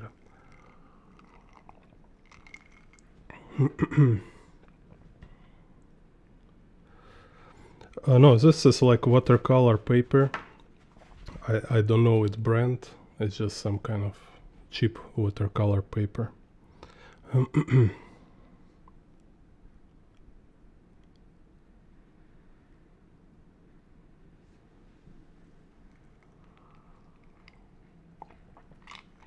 Oh, thank you.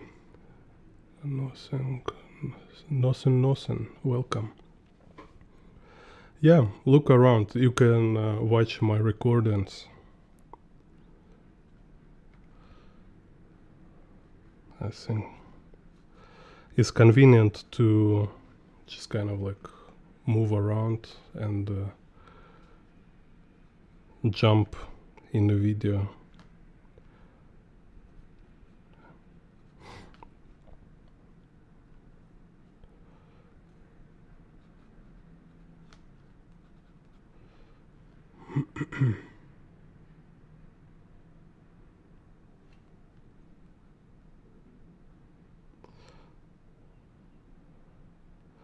So yeah, imagine like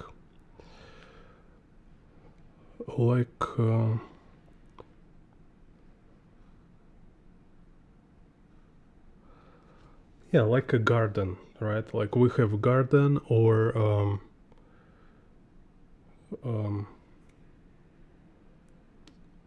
some kind of a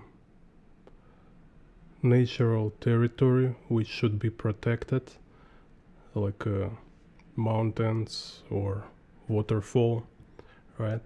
So yeah, we need like finance support to maintain this, to take care of it. So there should be gardeners who paid to kind of maintain garden in a perfect condition, kind of, right? Maybe security, maybe there is some drivers if it's like huge garden, so there is some driver who driving. So yeah, you can make like tickets for people, so they are like access, they pay for access to this garden. Or maybe it's like a public garden, so then it's like everybody share to maintain this garden. So this is what education too, this is what I think, you know. So is not service. Teachers, they're not like massaging you, or they're not making you happy, they're not making you whatever, you know, you want from them. They're not indulging you. Teachers do what they should do. They're kind of like being elements of this kind of system of education. I mean, if talking about real system of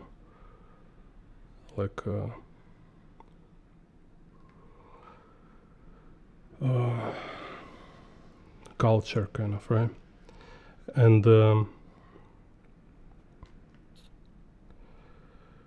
we just need to maintain it. We need to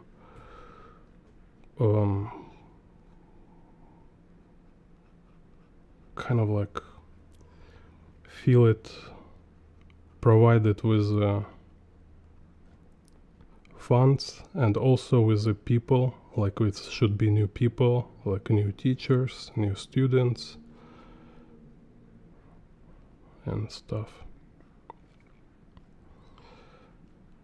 I don't know, I hope it's clear what I'm talking.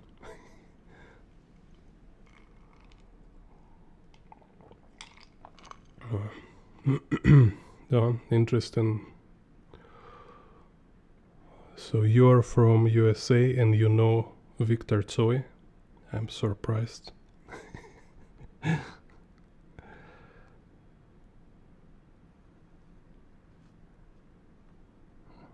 What? Some kind of channeling?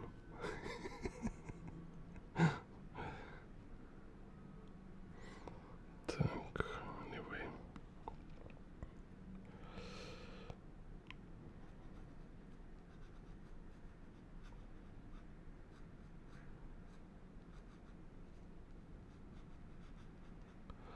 So like in nature, you know, like all this important things, we need them, but they just exist.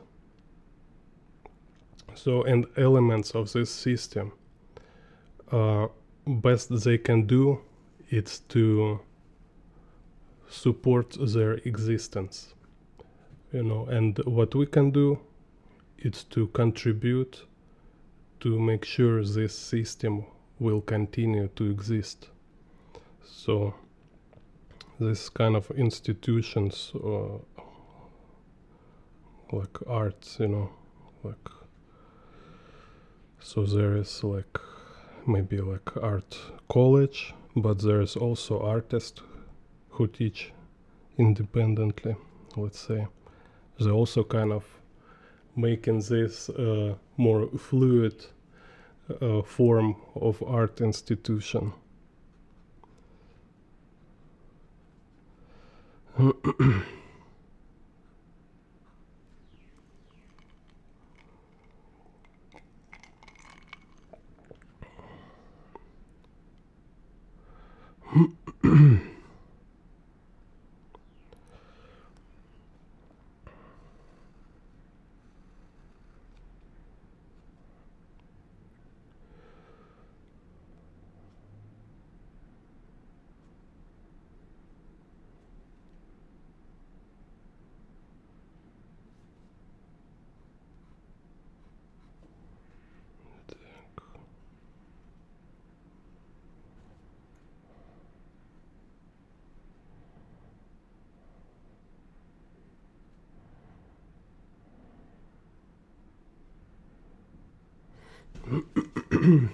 Hello, Chris. Yeah, culture is not nature, actually, kind of. It's not entirely nature. So, let's say nature, it's a forest, right? Nature is this like a jungle, and culture is a garden. So it's I think there is like an actual term for it. Say like culture, it's a second nature. So people, we is like we're like animals, and rational kind of, right? We have this reasoning which animals don't have, and this reasoning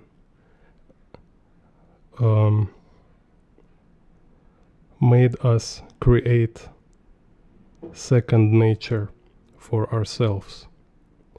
So all this made up reality around us, like we like just look around yourself.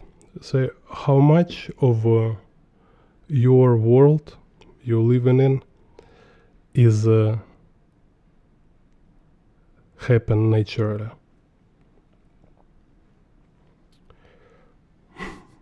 Almost nothing. It's like almost like it's like there is some meme or video about fruits, like how wild apples look, wild bananas, wild cucumbers, wild tomatoes, and they look very different from these cucumbers and tomatoes which we're eating and we have in the market, because all these fruits and vegetables we're eating, they've been modified by people. They're heavily modified. All around us been modified, trimmed, developed by people. We're living in an artificial reality made by our predecessors. This is second nature. So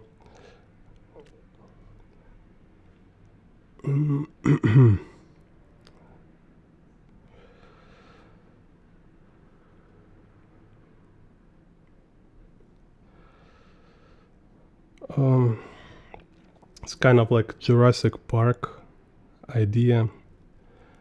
Yes, now I see, yeah, even this Jurassic Park, like old before Vogue kind of age, right? No, even this have this kind of like left philosophy in it. It's kind of like talking about kind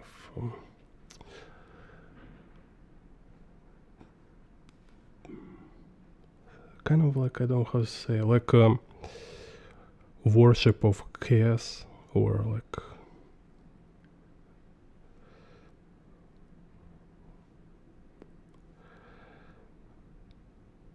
because it's like how to say, it's like many layers in the story, right? So in this story about like nature always wins, they kind of talking about in a metaphor of nature with all these dinosaurs and stuff. It's kind of this revolutionous context. So there is some kind of like nature as a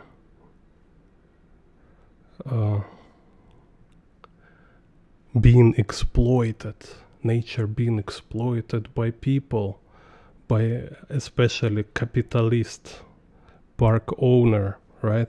He's like typical capitalist who's want to make money, exploit nature, but eventually nature wins, like free itself.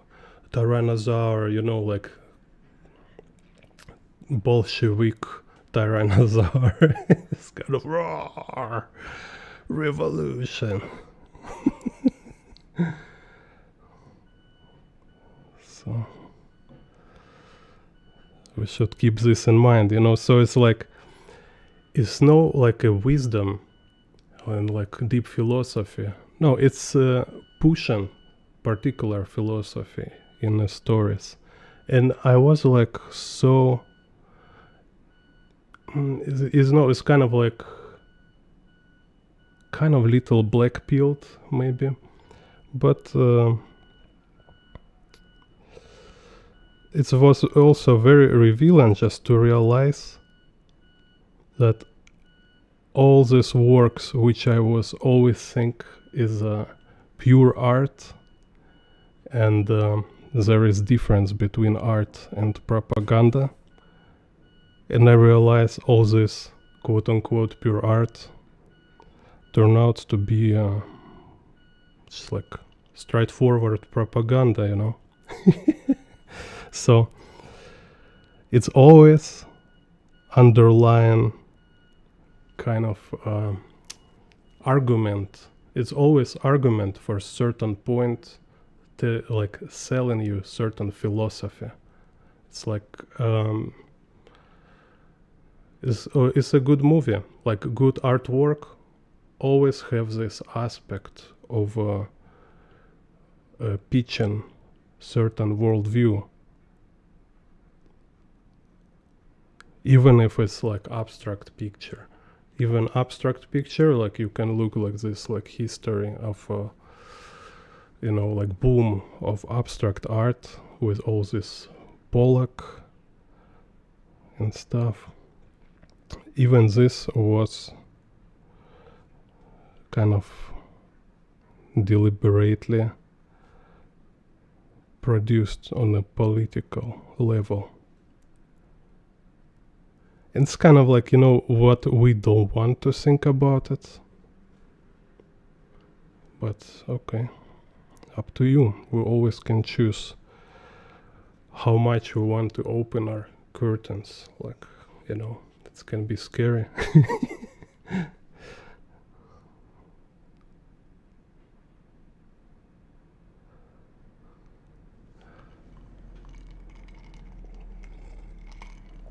Yeah, it's Lamy Safari.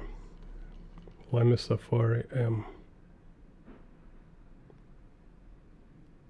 Yeah, garbage trucks are like mayhem.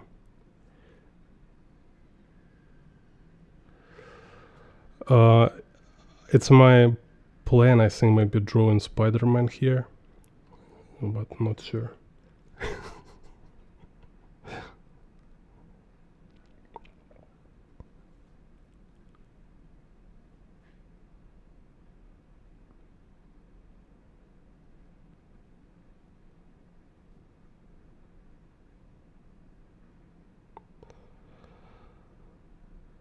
So same, like if we also look like art history, right? So like, for example, notorious stuff about still life. So like there is many, this still life paintings, like oil paintings with kind of, there's like fruits, meat, all this stuff, flowers, and some like art, let's go art historians, I guess, they're decoding this still lives, telling their like symbology. And sometimes they're overthinking, but sometimes it's like proven fact, like still life. It's actually a political statement for this kind of. It was like certain events happen this period, and the artist make his commentary by painting still life. And no, and anyway, it's always like also kind of reflect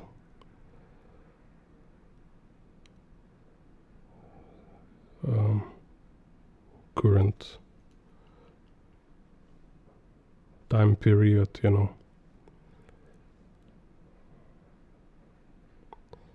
like right now, for example, we have computer games, right?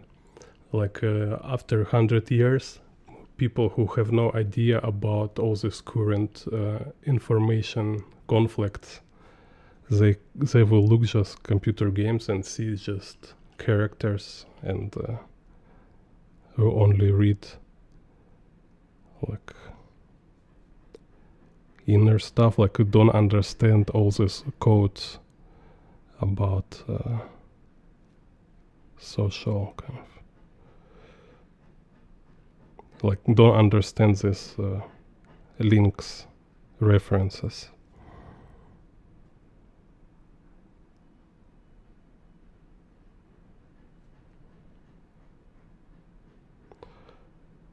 So and it's like, it's crazy, it's very interesting. It's like, it's not even like you are trying to make reference. It's not like you're trying to kind of speaking metaphorically or whatever, right? No, you're just making a game where is two kind of like normal people as main characters, and it's already a statement. It's already kind of like, whoa, how dare you, like, why you make it so normal? Like, it's kind of it's been like adequate, it's forbidden kind of.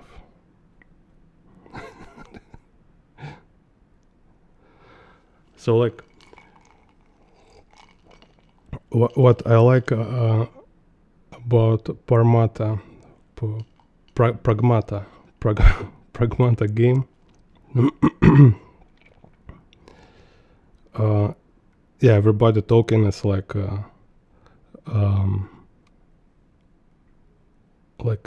parenting, like it's kind of like parenting motif, right? So it's also kind of like propaganda of healthy, propaganda of healthy family, let's say, right? So it's like reminding young generation, say, like, hey, here's traditional healthy values when you are like take care of children, like your own children, being like a father and stuff like this. Also maybe like some young generation will play this game and will say like, oh, children is very nice, I want to have my own children too, I want to be father. So everybody talking about this. But what I notice also myself, what is interesting about this game, it's just like for a long time, it's just two normal characters. It's not like criminals, they're not crazy, they not like they don't have like mental problems. It's just two healthy humans. No, like even like girl, she's a robot, right? But kind of subconsciously anyway, it's kind of human, right, for us. So and so just normal humans, you know, and it's like, and it feels like finally somebody open window and we have some fresh air. Because look, like even like we take this first Lost of Us, right? So yeah, it's like hello CJ animations. Like in the first Lost of Us,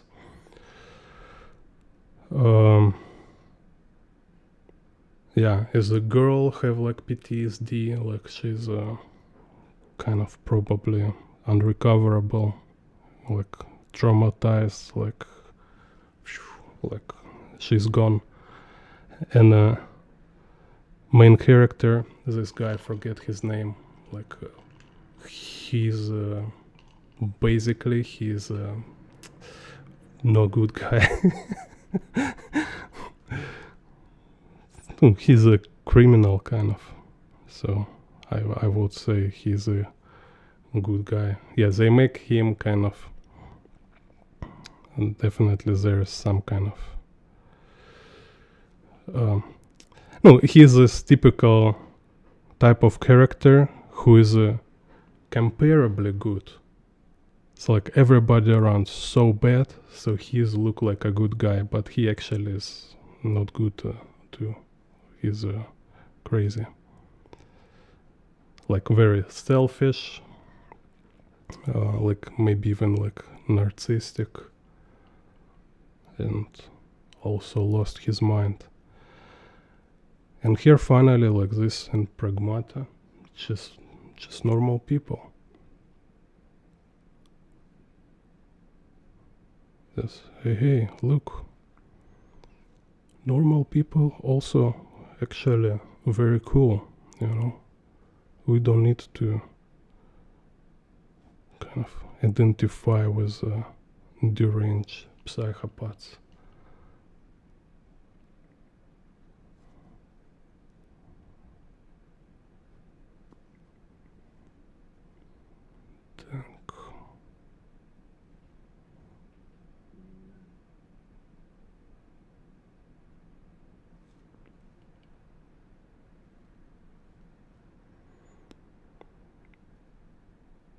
Because like you know, it's like it should be,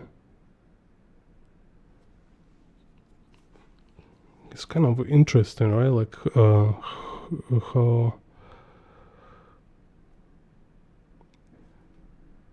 how many like healthy characters was before and how rare is right now. All this kind of like anti-hero kind of stuff.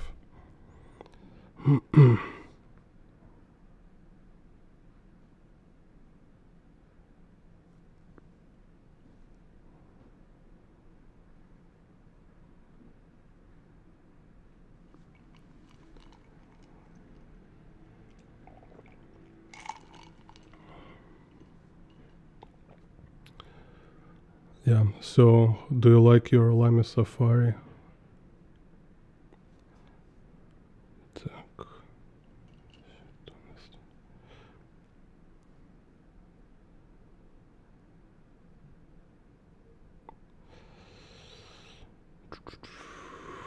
Wow.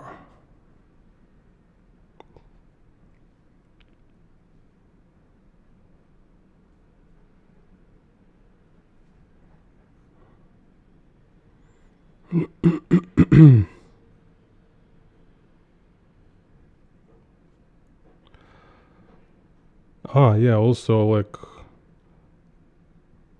no, this guy has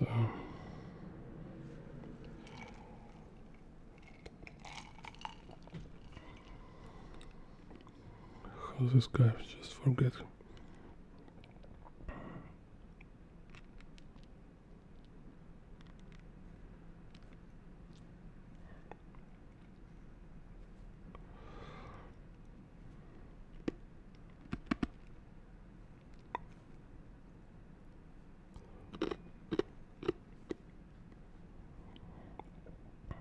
Just try to remember positive, healthy characters.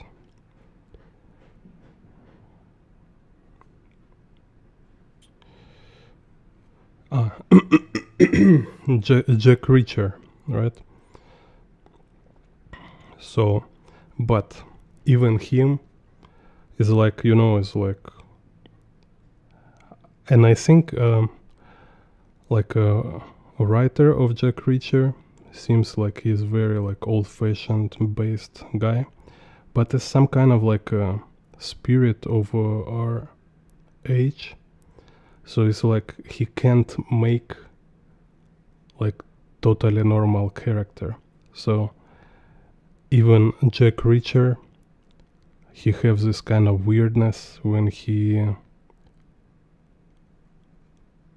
like he don't have family. So he's like super like everything is right with him, but he don't have family. He can't have relationship. He can't stay in one place. Why? Just because, just because you can't make normal character. And right now I hope it's kind of like change, have new tendency, like when it is some kind of like rebellious to create healthy characters right now, because it have so much resistance, you see like how much rage there.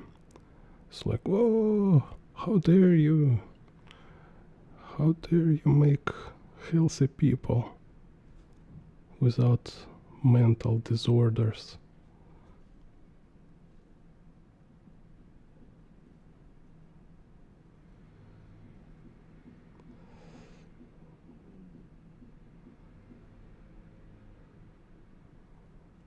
Yeah, because it's exactly what people need now, right? We need to like more example and to remind people, like say, look, this what normal is.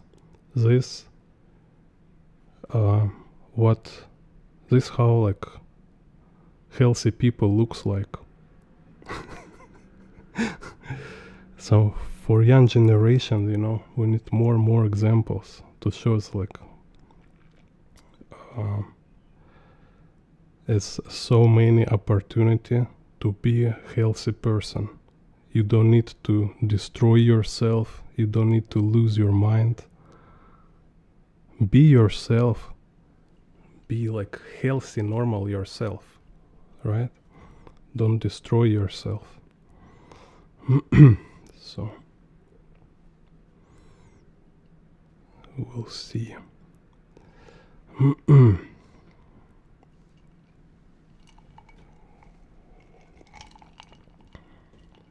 Yeah, we'll make a comic book.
Yeah, if like what Jack reaching for, maybe it's kind of,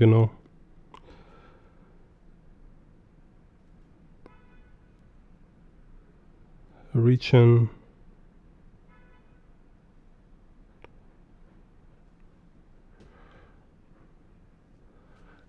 for untouchables, kind of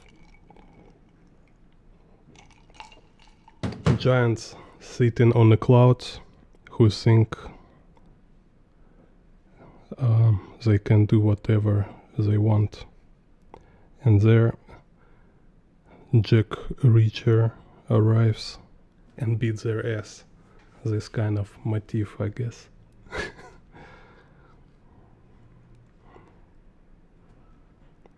It's kind of new Chuck Norris.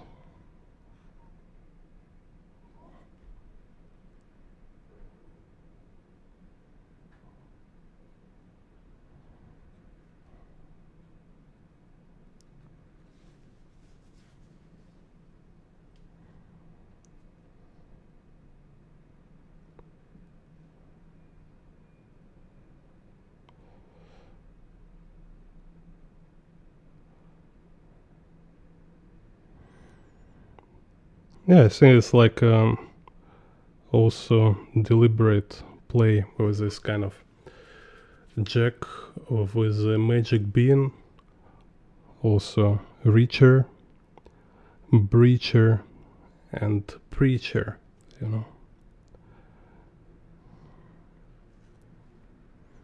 Because this guy, he's really smart like a writer.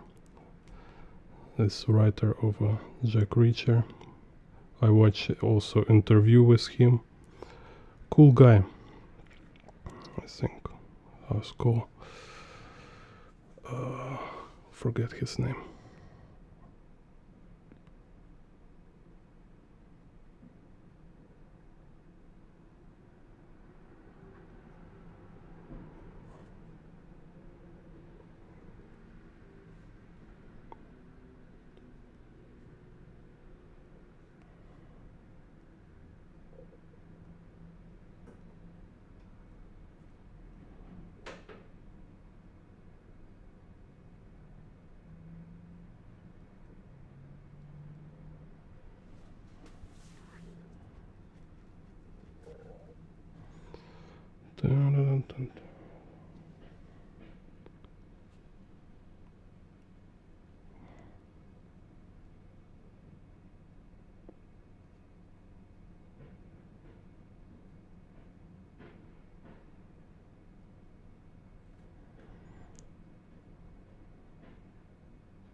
Yeah, remember like how far ago it was this kindergarten cop with Schwarzenegger.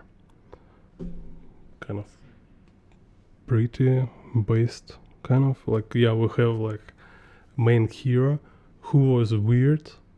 He was like kind of Jack Reacher. He's like a very brutal dude, very good policeman or detective who is here. It's like fighting criminals and stuff.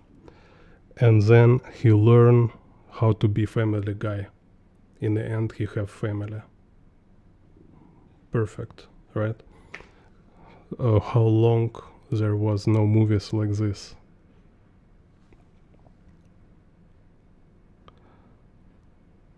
And it's like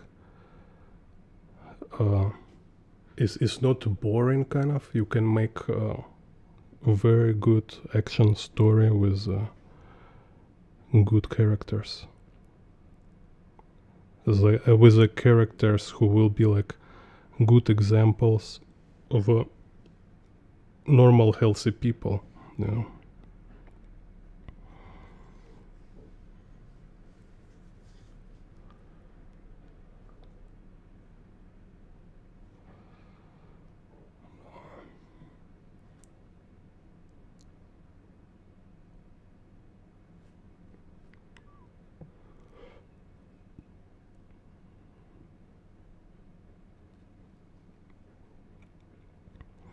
Yeah, you can write also your examples, what you can remember.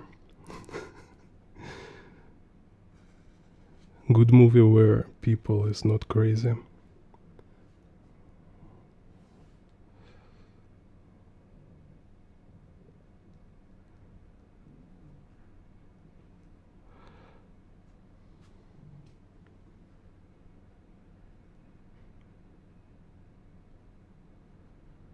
Because like at certain point it became like so like annoying trend when they're like so forced to make like kind of like debunking normality, you know, like so we see like all this like last decade, like every story, every movie, they say like, hey, these normal people, they're actually crazy, and like and they're trying to like kind of pervert everything around, like say like, oh, this one you think they're good, no, they're crazy. So take every like archetypical character, a hero character, good guy character, and sacrilege kind of everything. It's like put it in the dirt. Yeah, and we see like people kind of tired of this, so that's why like everybody's so happy with this like how's game how's game forget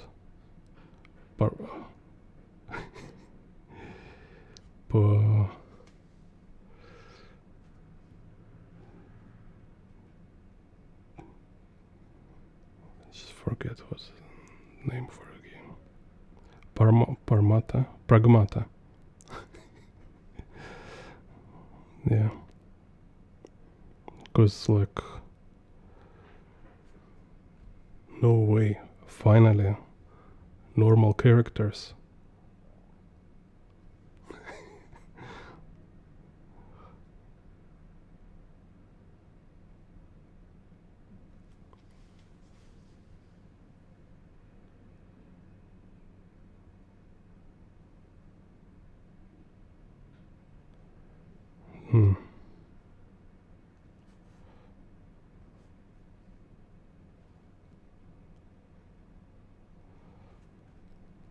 Yeah, Doom like this Doom games lore is crazy. It's very cool. Так, so let's see.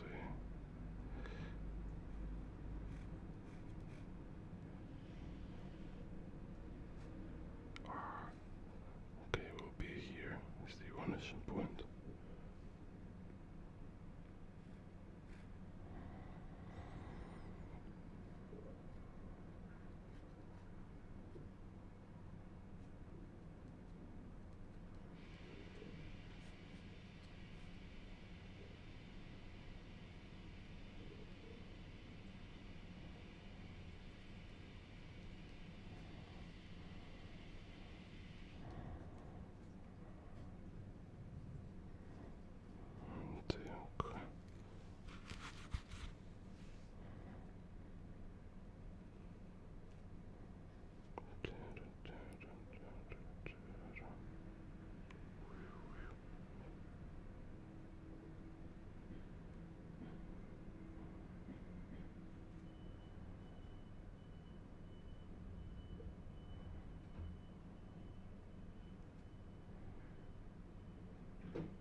I also like this series called Mr. In Between. Very cool stuff. It's kind of like their main theme is toxic masculinity kind of and aggression. So like main hero, he's kind of like constantly making point about what is proper violence and proper aggression. So it's like like aggression is not bad just in itself. It's only bad when it's improper. But there must be this kind of male aggression is important part kind of it's very important for society kind of. We cannot get rid of it. We need it.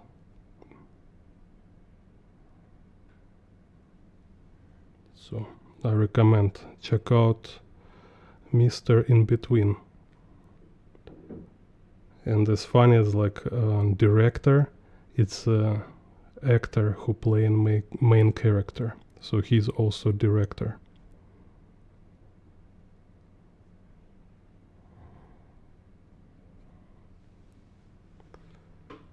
Hello, Yodita Monk.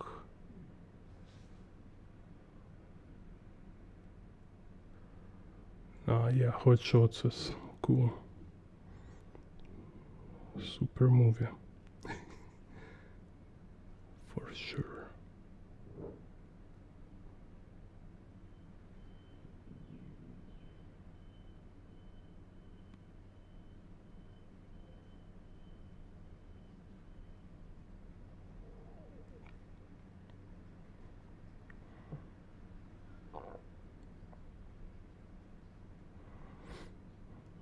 Hot Shots.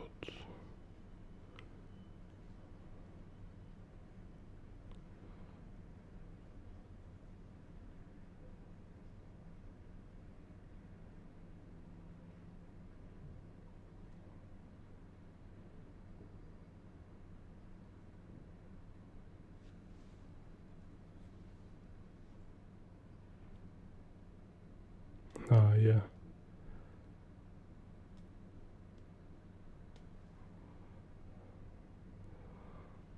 Yeah, this Hot Shots is like so heavy, kind of packed with jokes, and also it's like an old Naked Gun movie, also very cool. Like first and second, I think, also was fun.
Yeah, Monty Python, very cool.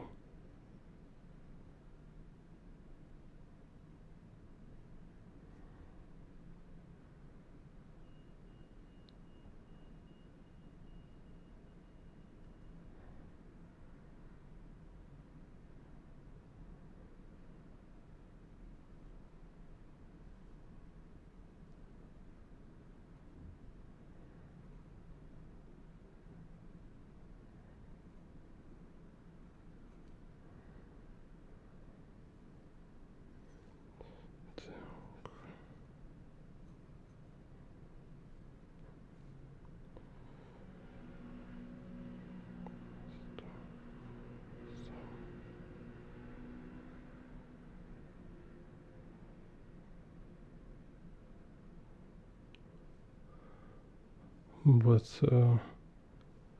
yeah, interesting, like a Robocop,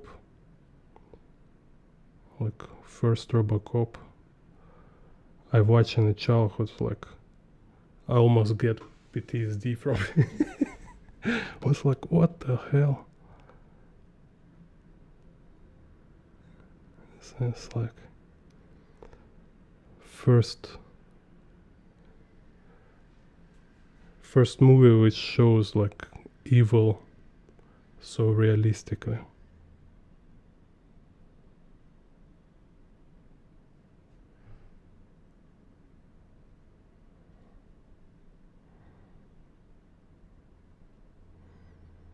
I think like many people experience this.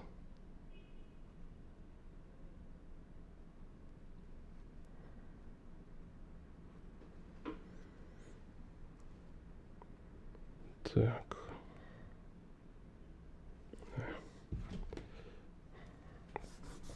Let's just quickly finish it here.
Really? This is most painful. No, for me was like this scene when they catch main hero. You know, these guys like criminals.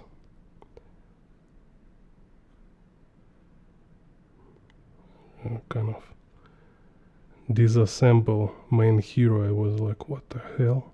Really?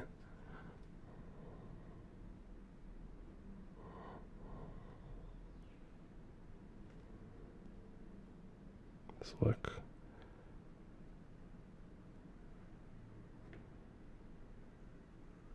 he was just good guy.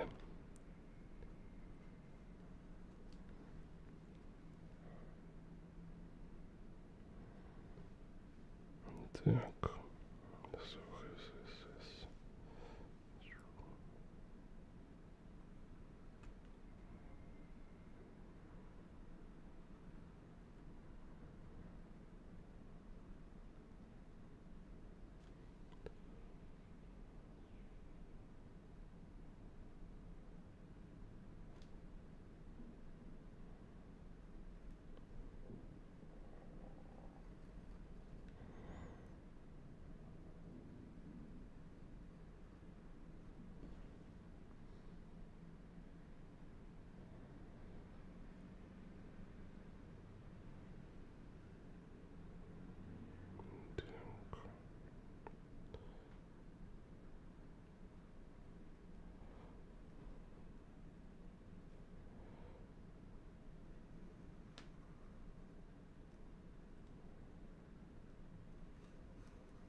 Yeah.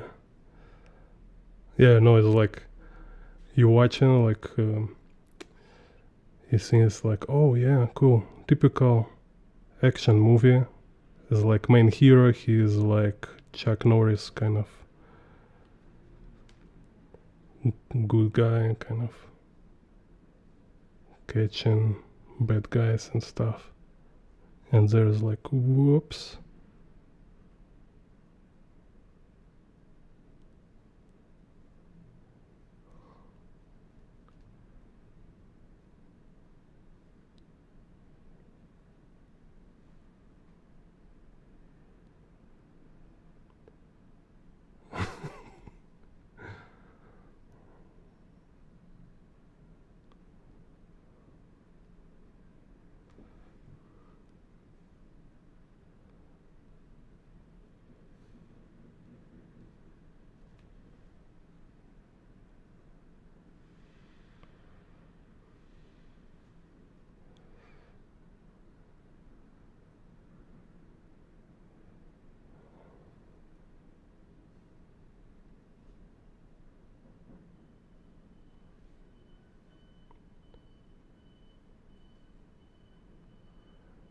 Oh yeah, yeah.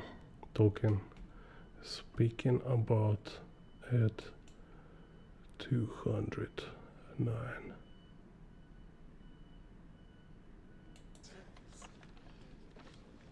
Subscribe, Keyboard Art. You now have 15 seconds to comply.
Yeah, for sure it's not a real metal.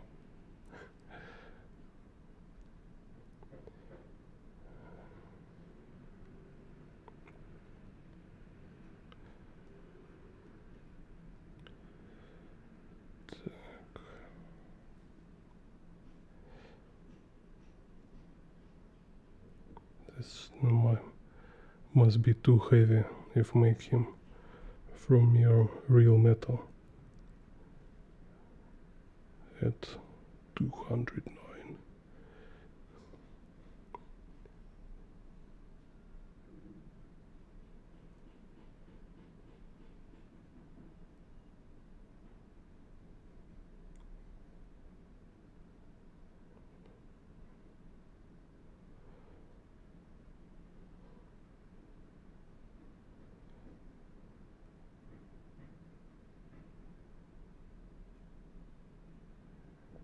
Yeah, I'm waiting, when Elon Musk will make Robocop.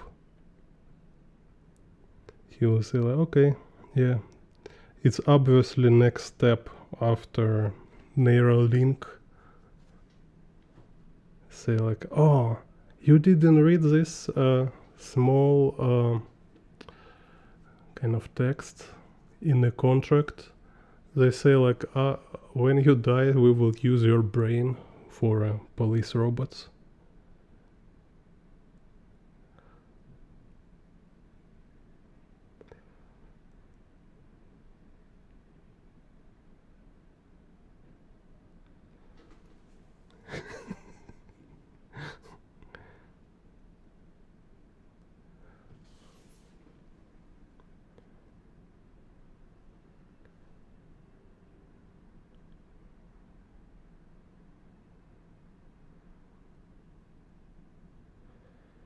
Yeah, forget already second movie.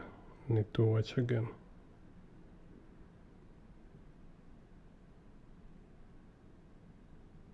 He got Neuralink.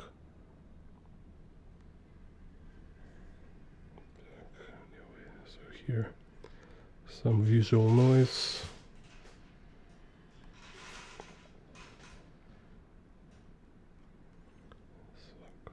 Cars.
I think it might be cool if Schwarzenegger speak German for Robocop. They can say it's like some kind of system glitch, so he only speak German, and first movie with subtitles.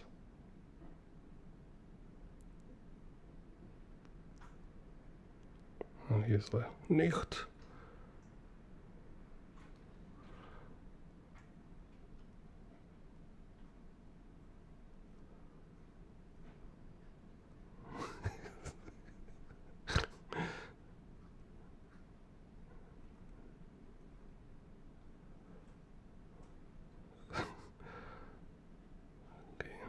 Now I need to check with Robocop with German dubs. Will be Schwarzenegger voice.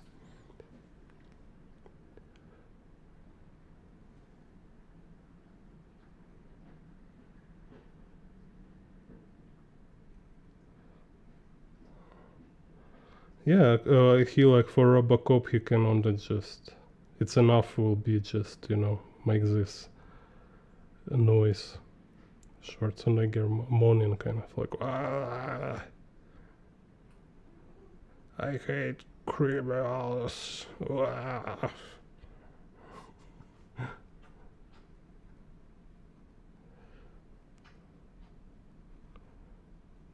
Yay.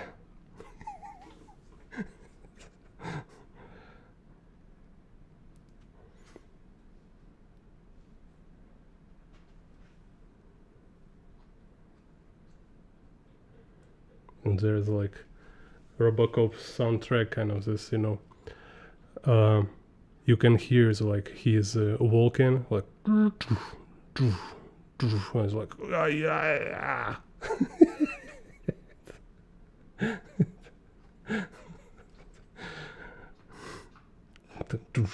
Oh yeah.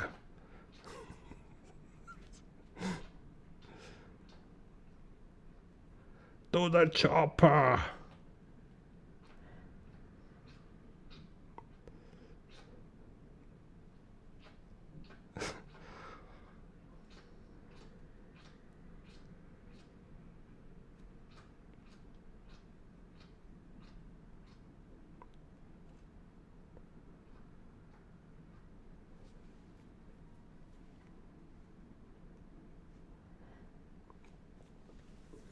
Yeah, it definitely will be like some kind of Netflix with AI, when you can just make every movie, like you watch a movie and you make every character Arnold Schwarzenegger. I think will be perfect. So how to make any movie perfect? Just make everybody Arnold Schwarzenegger.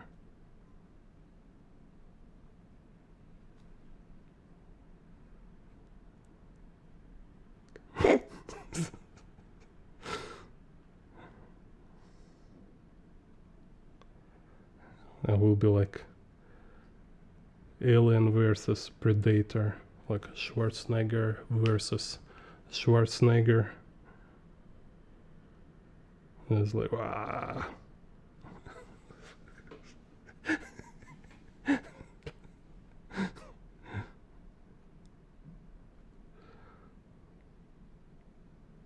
Jurassic Park.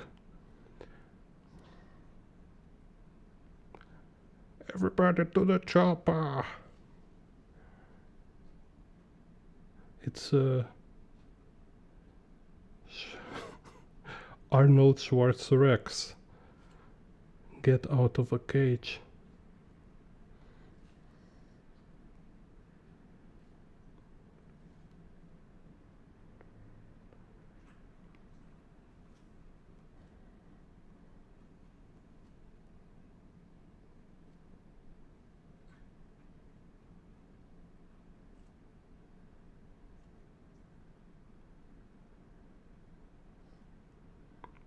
Oh, I will like Schwarzenegger in a Scarface.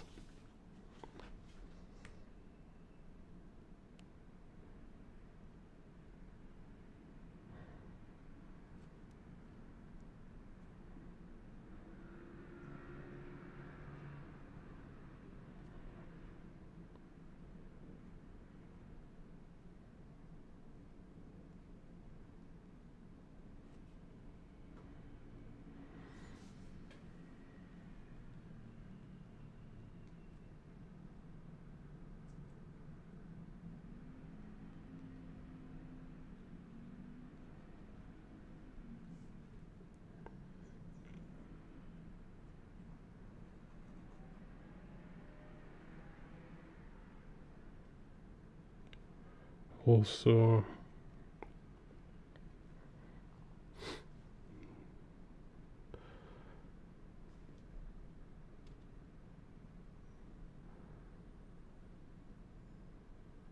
it's like Once Upon a Time in the Wild West with a Schwarzenegger.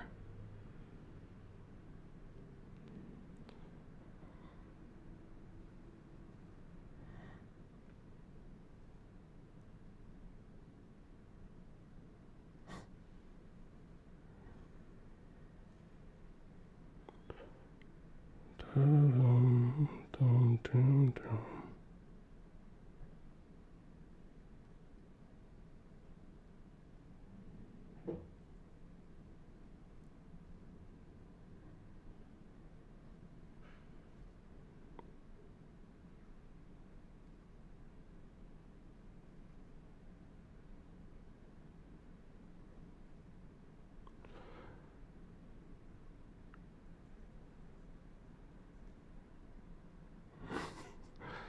Or like Alien versus Predator, it's Stallone versus Schwarzenegger.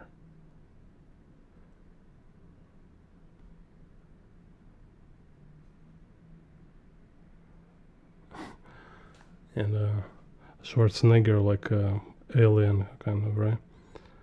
And he only speak to the chopper. It's like, oh, everybody to the chopper right now.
boxes.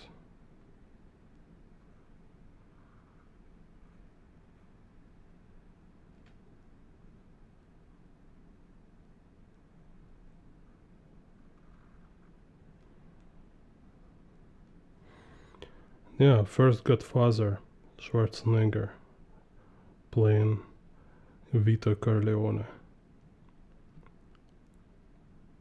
with an accent.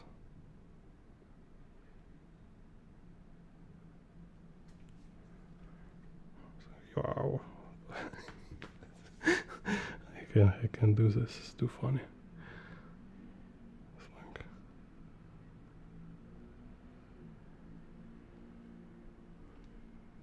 you came to my daughter wedding.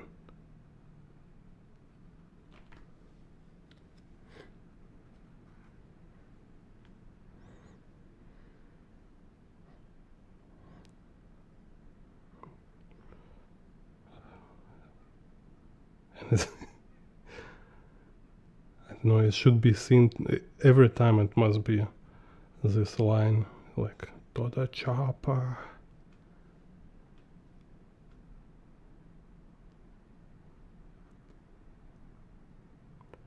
Look what how they massacre my boy. To the chopper right now.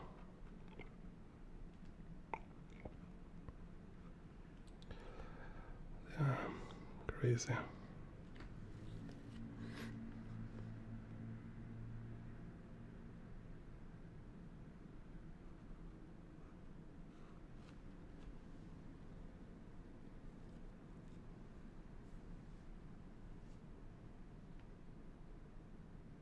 Oh yeah, Back to Future. Okay, yeah, Back to Future. Marty will be Stallone, like make AI make him younger, like like a high school age, and Professor, it's Schwarzenegger. Yeah, and it will be perfect. It will be perfect because he's a German scientist.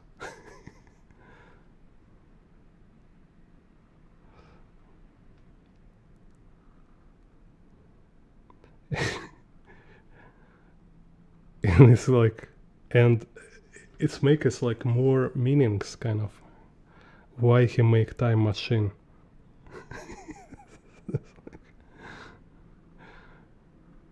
Can joke about this.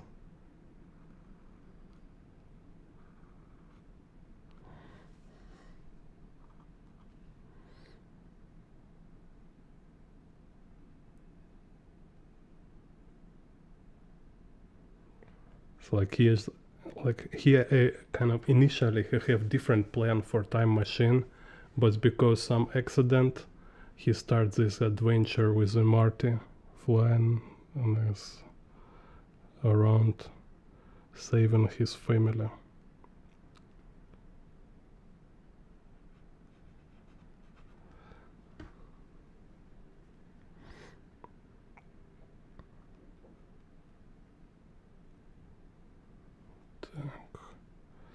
Anyways, was this here?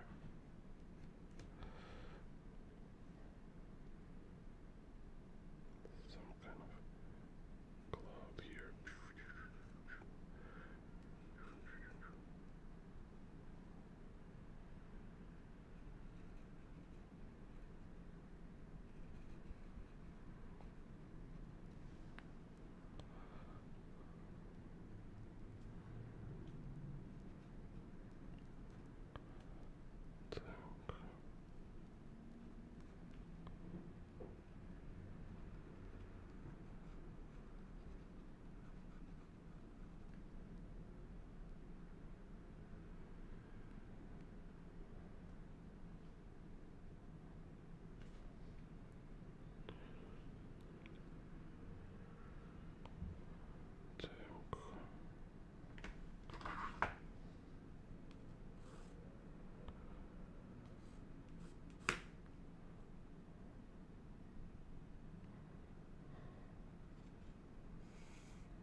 are you?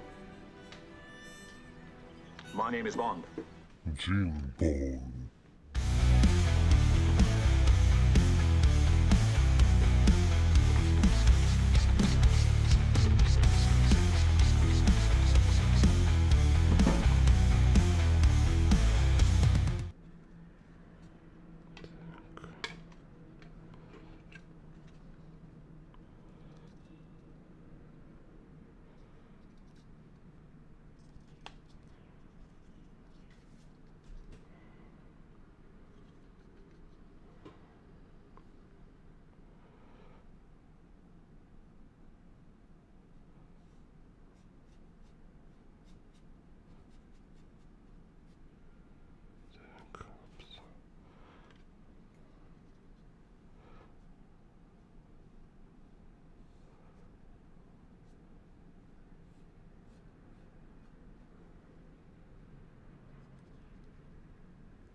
to the brush. Okay.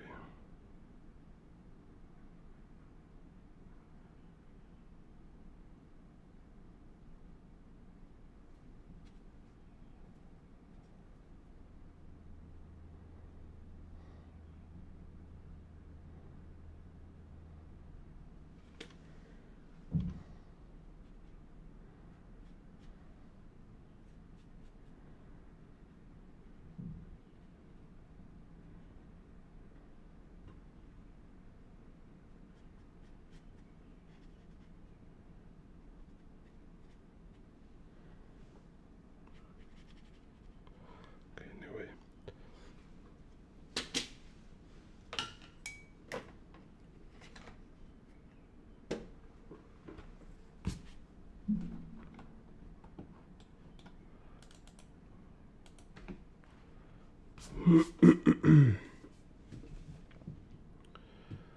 Так.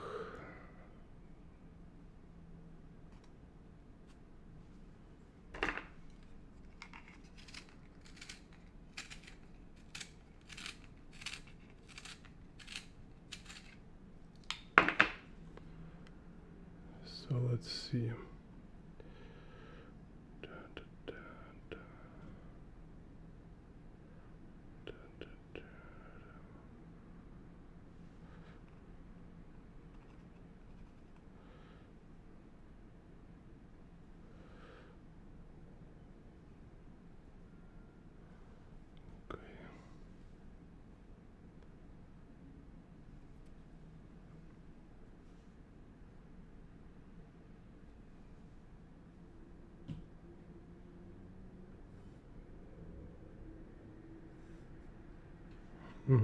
Так, so here will be Z vanishing point.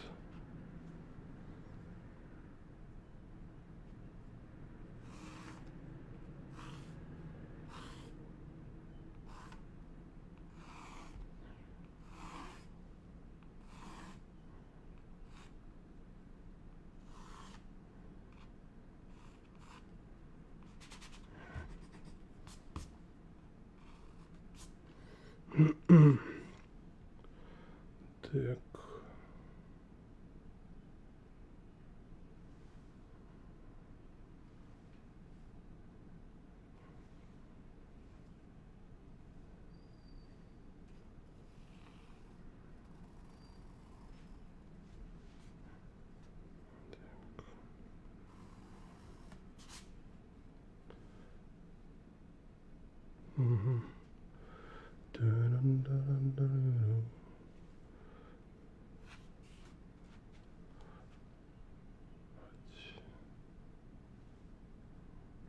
Let's do like this. So here will be y-axis.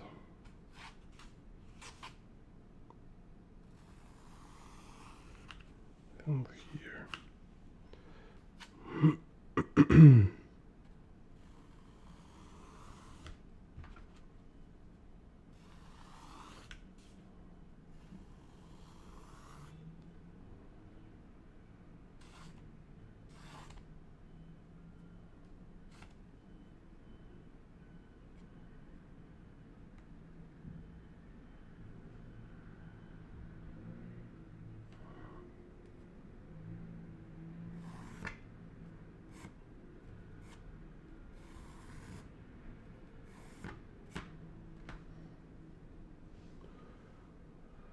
Так, and x-axis. Like this.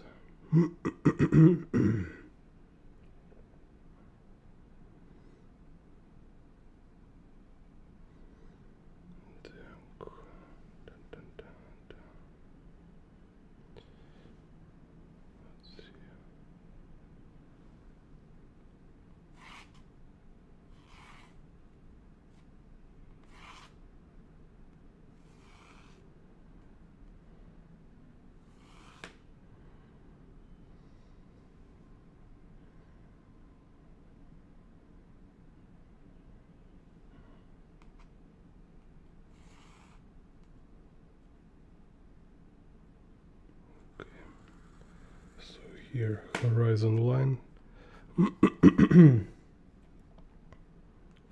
Так. X.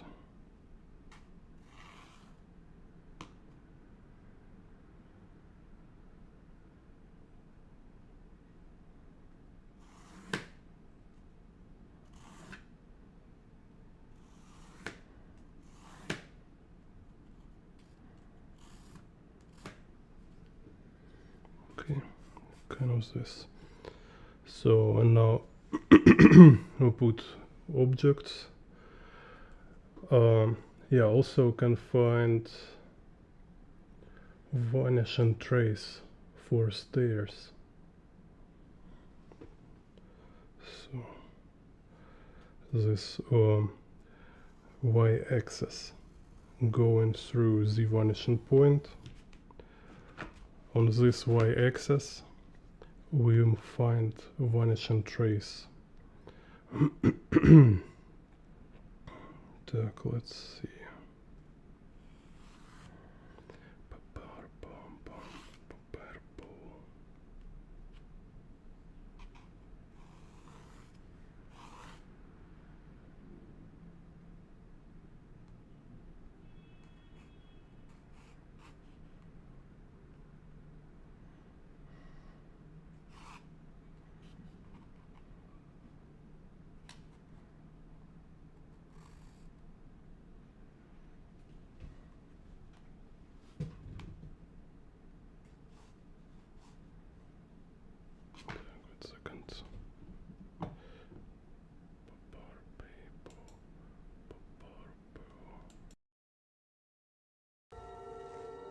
Madness.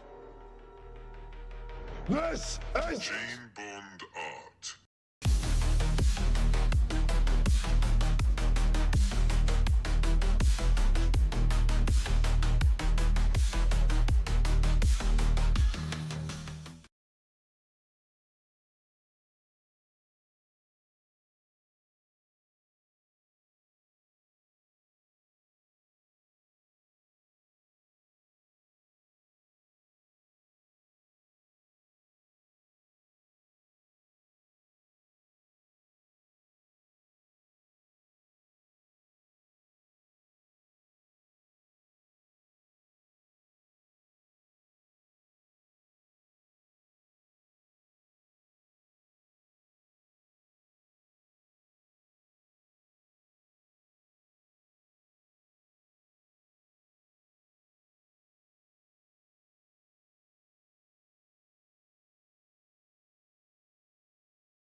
Yeah, so this y-axis going through the vanishing point.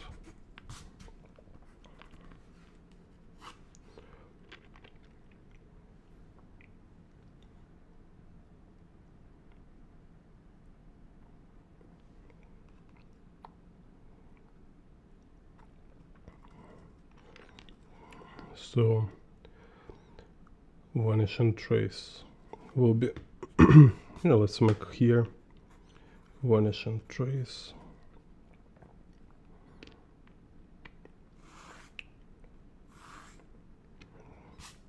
So it's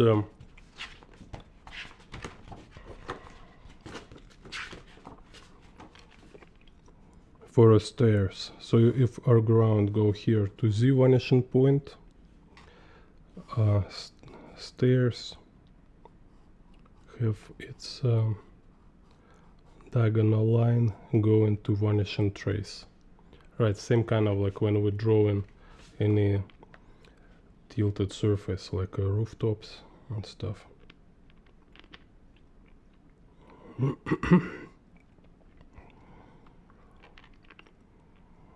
Так.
Так.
Here shorter.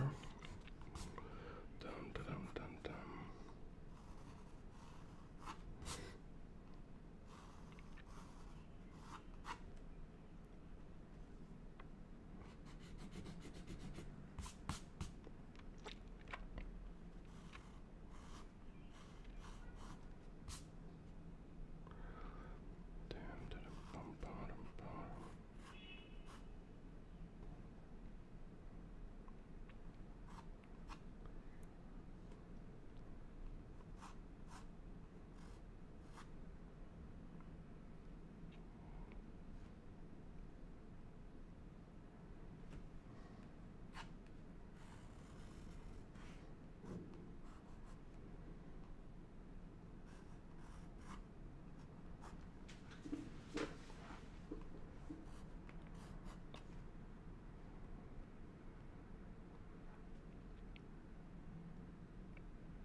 Так.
this stairs without ruler, it's kind of crazy.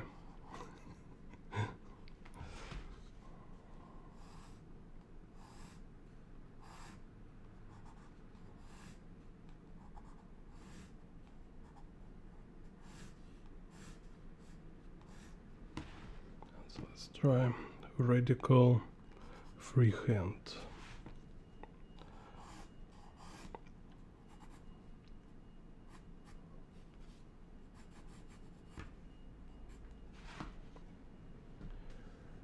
Так.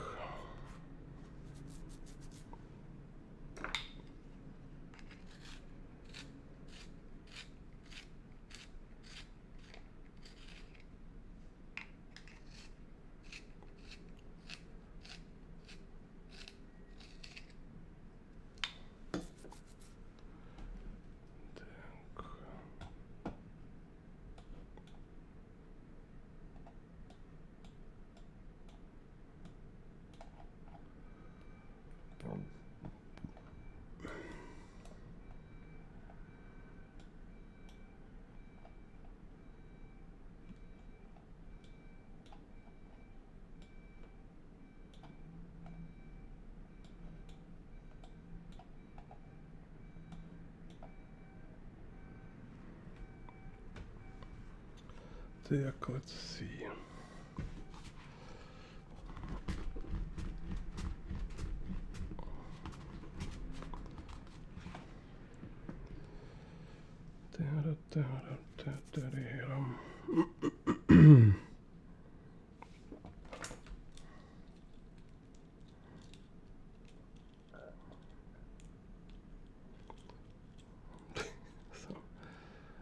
Some character, this dude Hugh Williams,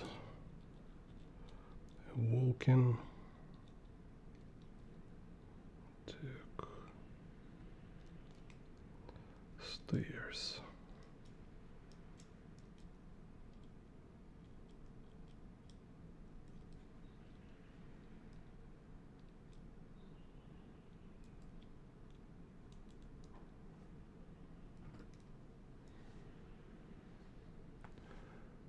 Kind of like this.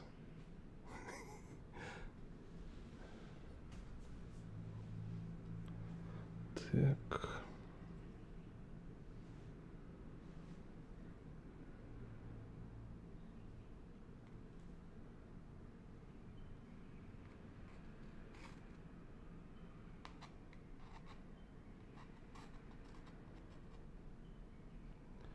So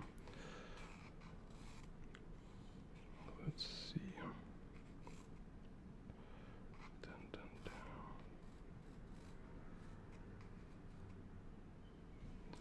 Or other.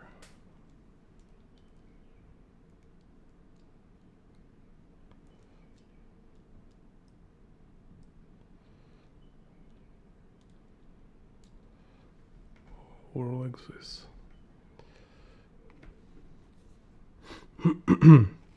So now kind of looking for how to combine design of a figure with environment. So kind of hide not interesting parts and support interesting parts of environment. So like I don't want to put character to, I don't want like kind of character to cover some powerful points, you know. So this kind of trick here is to look like where figure will be best.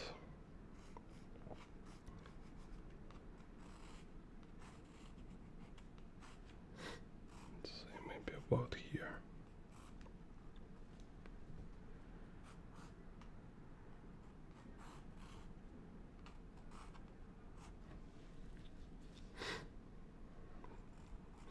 Oh, and I kind of like, it's better if you plan it on a composition stage when you make general sketch. But here it's just kind of improvisation, I think. Okay, why not make these characters?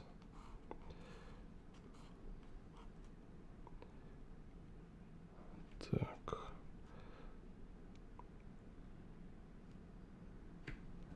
So I think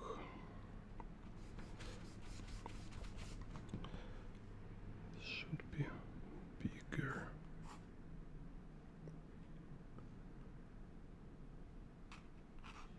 It's like here, too many lines, it's little too boring, right? So I want to put character to break this repetition, like too many repetition of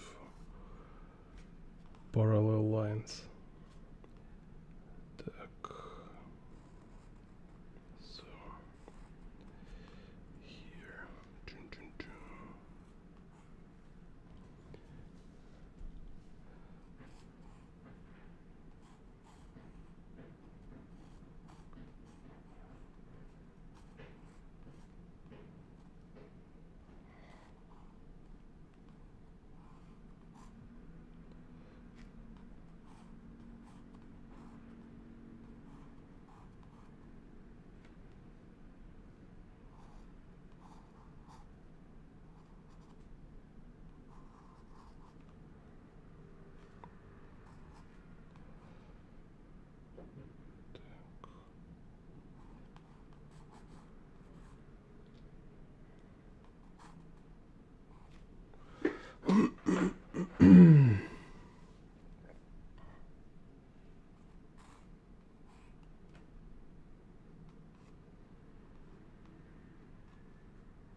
Kind of this.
low boring tube. Yeah. Так, yeah, let's check for music. Music. Dun, dun, dun. Так, what kind of music can be?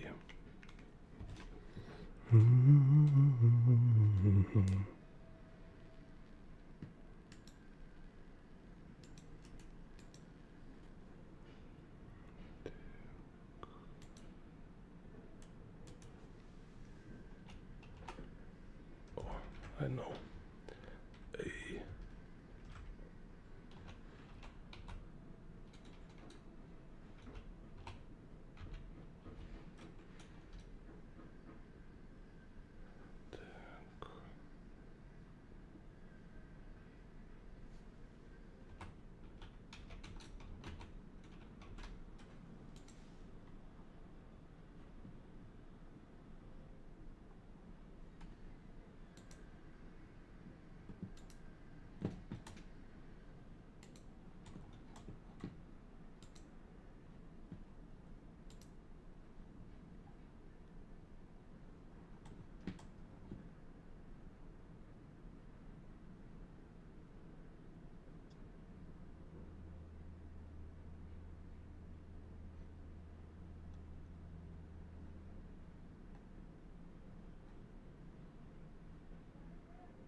Так. Yeah, kind of. Oh, okay, I think I find. Так.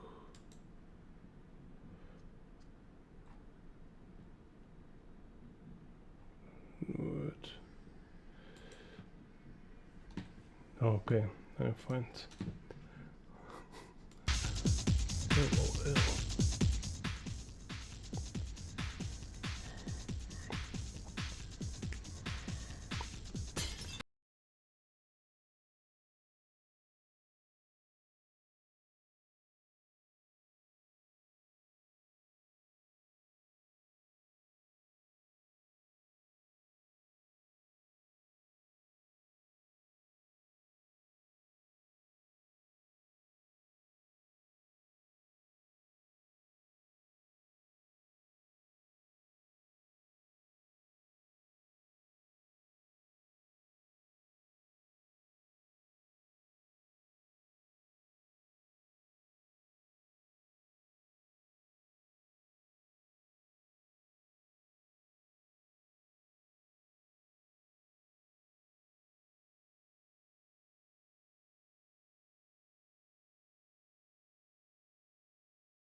Так, let's see.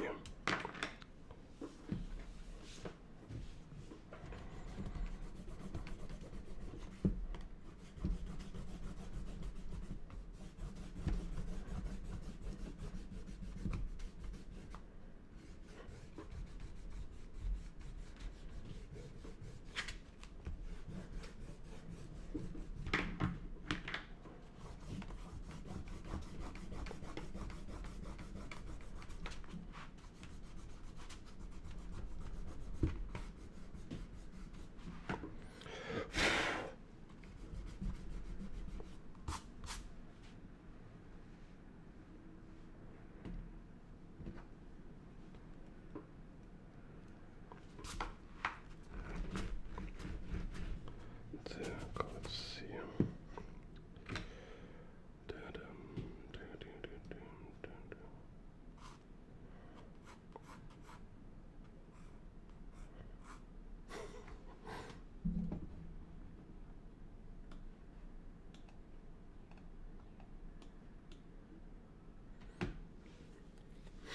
Так.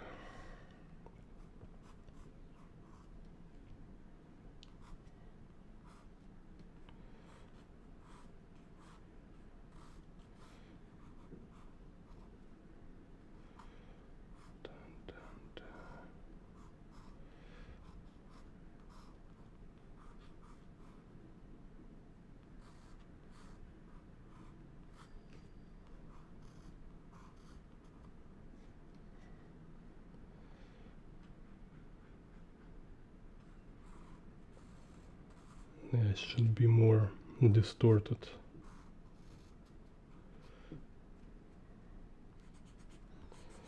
Так.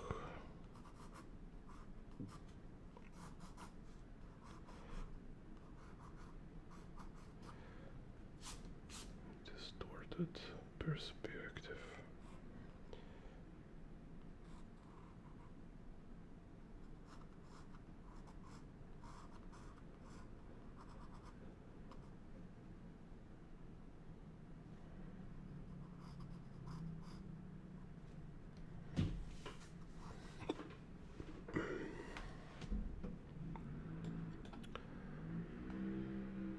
And today very surreal stream. Так. I kind of almost no sleep. Так. But schedule. I must follow my schedule. Making. So yeah, now I have every Friday and Tuesday.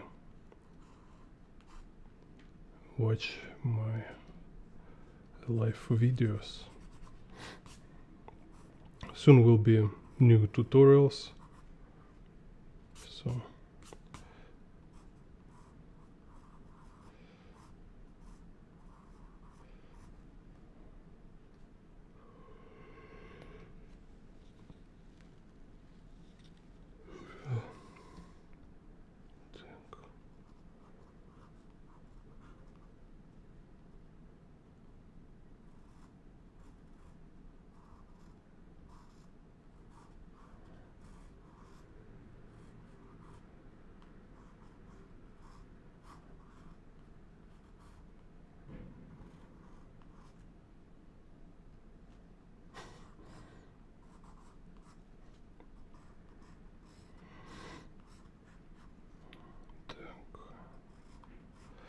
and will be new tutorials about drawing motorcycles.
So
you have here some kind of food stands.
Так.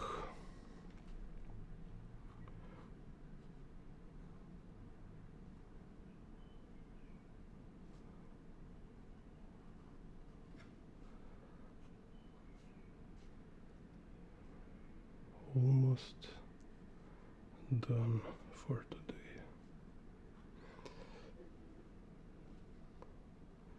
Yeah, today is kind of one of these weird streams. Like, I have no idea how YouTube works, because like every time I surprised. It's like I have very good stream and there is only like 5 people watching. Today I like half dead because kind of have weird sleep, and usually I wake up in 4 a.m. because need for work, need to wake up very early. So I kind of sleep no good and wake up very early today, and a little zombie. And for some reason today I have like more than 20 viewers, so it's kind of unusually crowded. So just because people watching today, I keep drawing. It's interesting experience.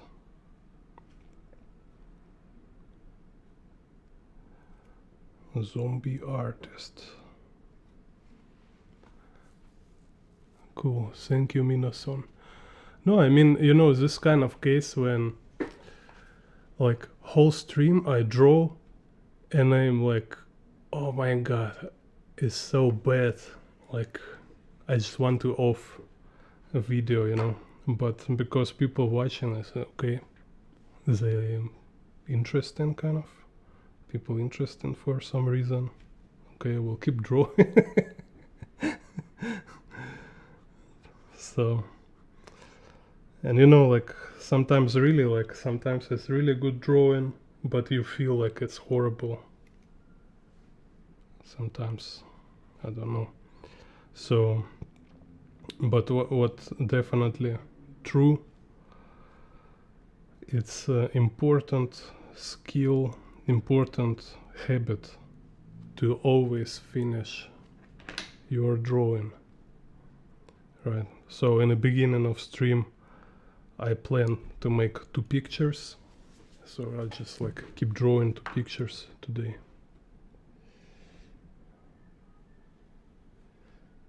Так. Thank you for sharing, for feedback.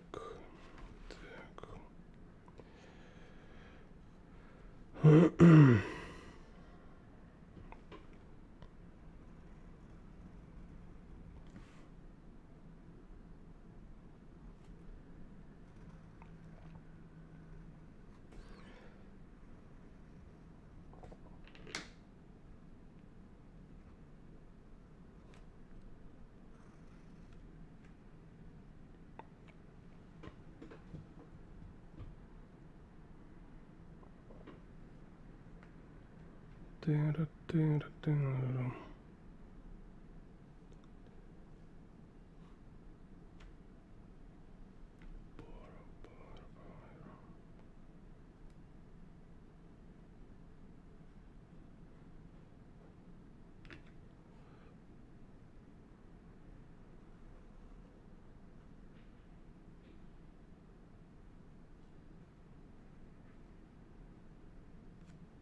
Так. Так.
zombie, zombie, zombie.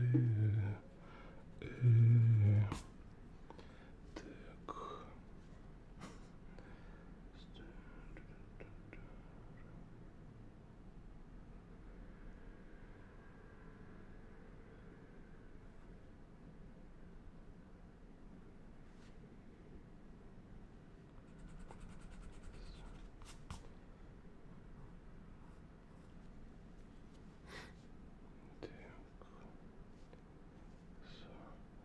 Eyes here. It's like, oh, crazy view.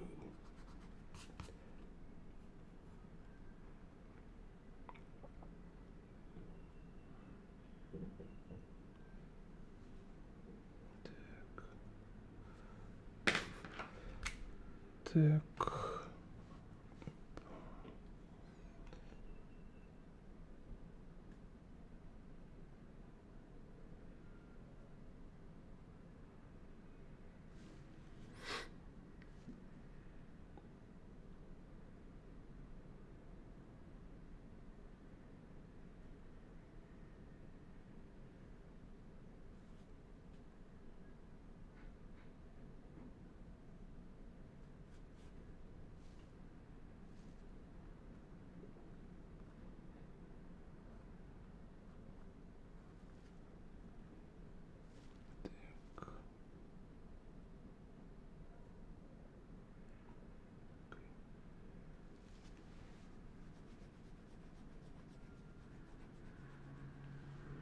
How's this?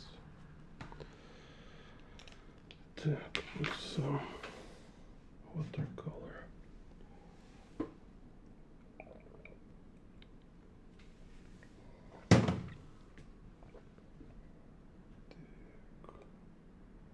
Watercolor. Here. Так, some music again, right? Some music.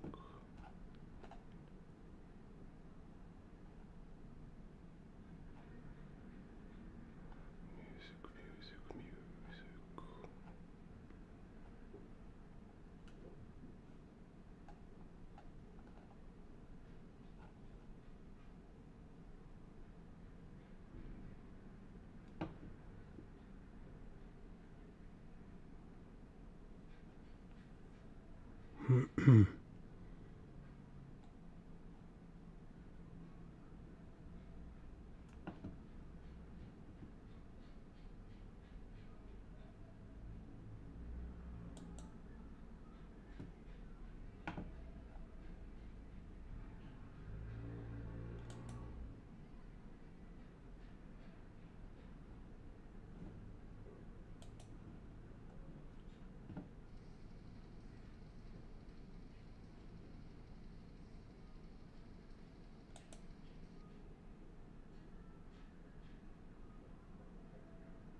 很多有敏感性牙齿的人，但他还是想要一个亮白的笑容。我推荐舒酸定专研亮白抗敏牙膏。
Так.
Okay, yeah, so watch my tutorials about perspective, use search button in the videos in live, because I have many tutorials in the live section where I'm very like detailed and it's like super like complete ultimate might ultimate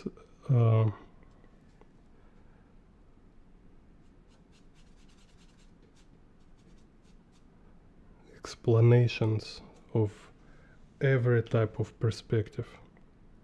5-point, 6-point, fisheye, different camera angles, rotating in perspective. I have like tutorials which should cost a lot of money, but they're for free on my channel.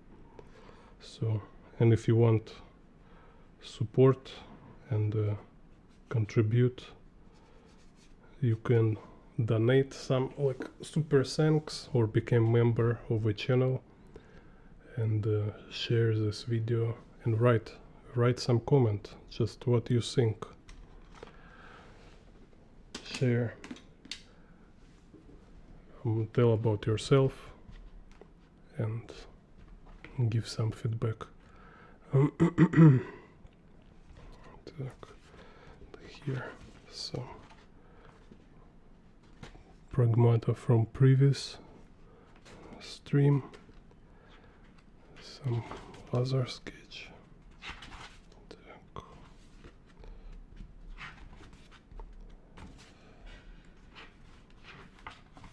Will be a lot motorcycles in perspective in future tutorials. Stuff like this. Cyberpunk turbocharged motorcycles.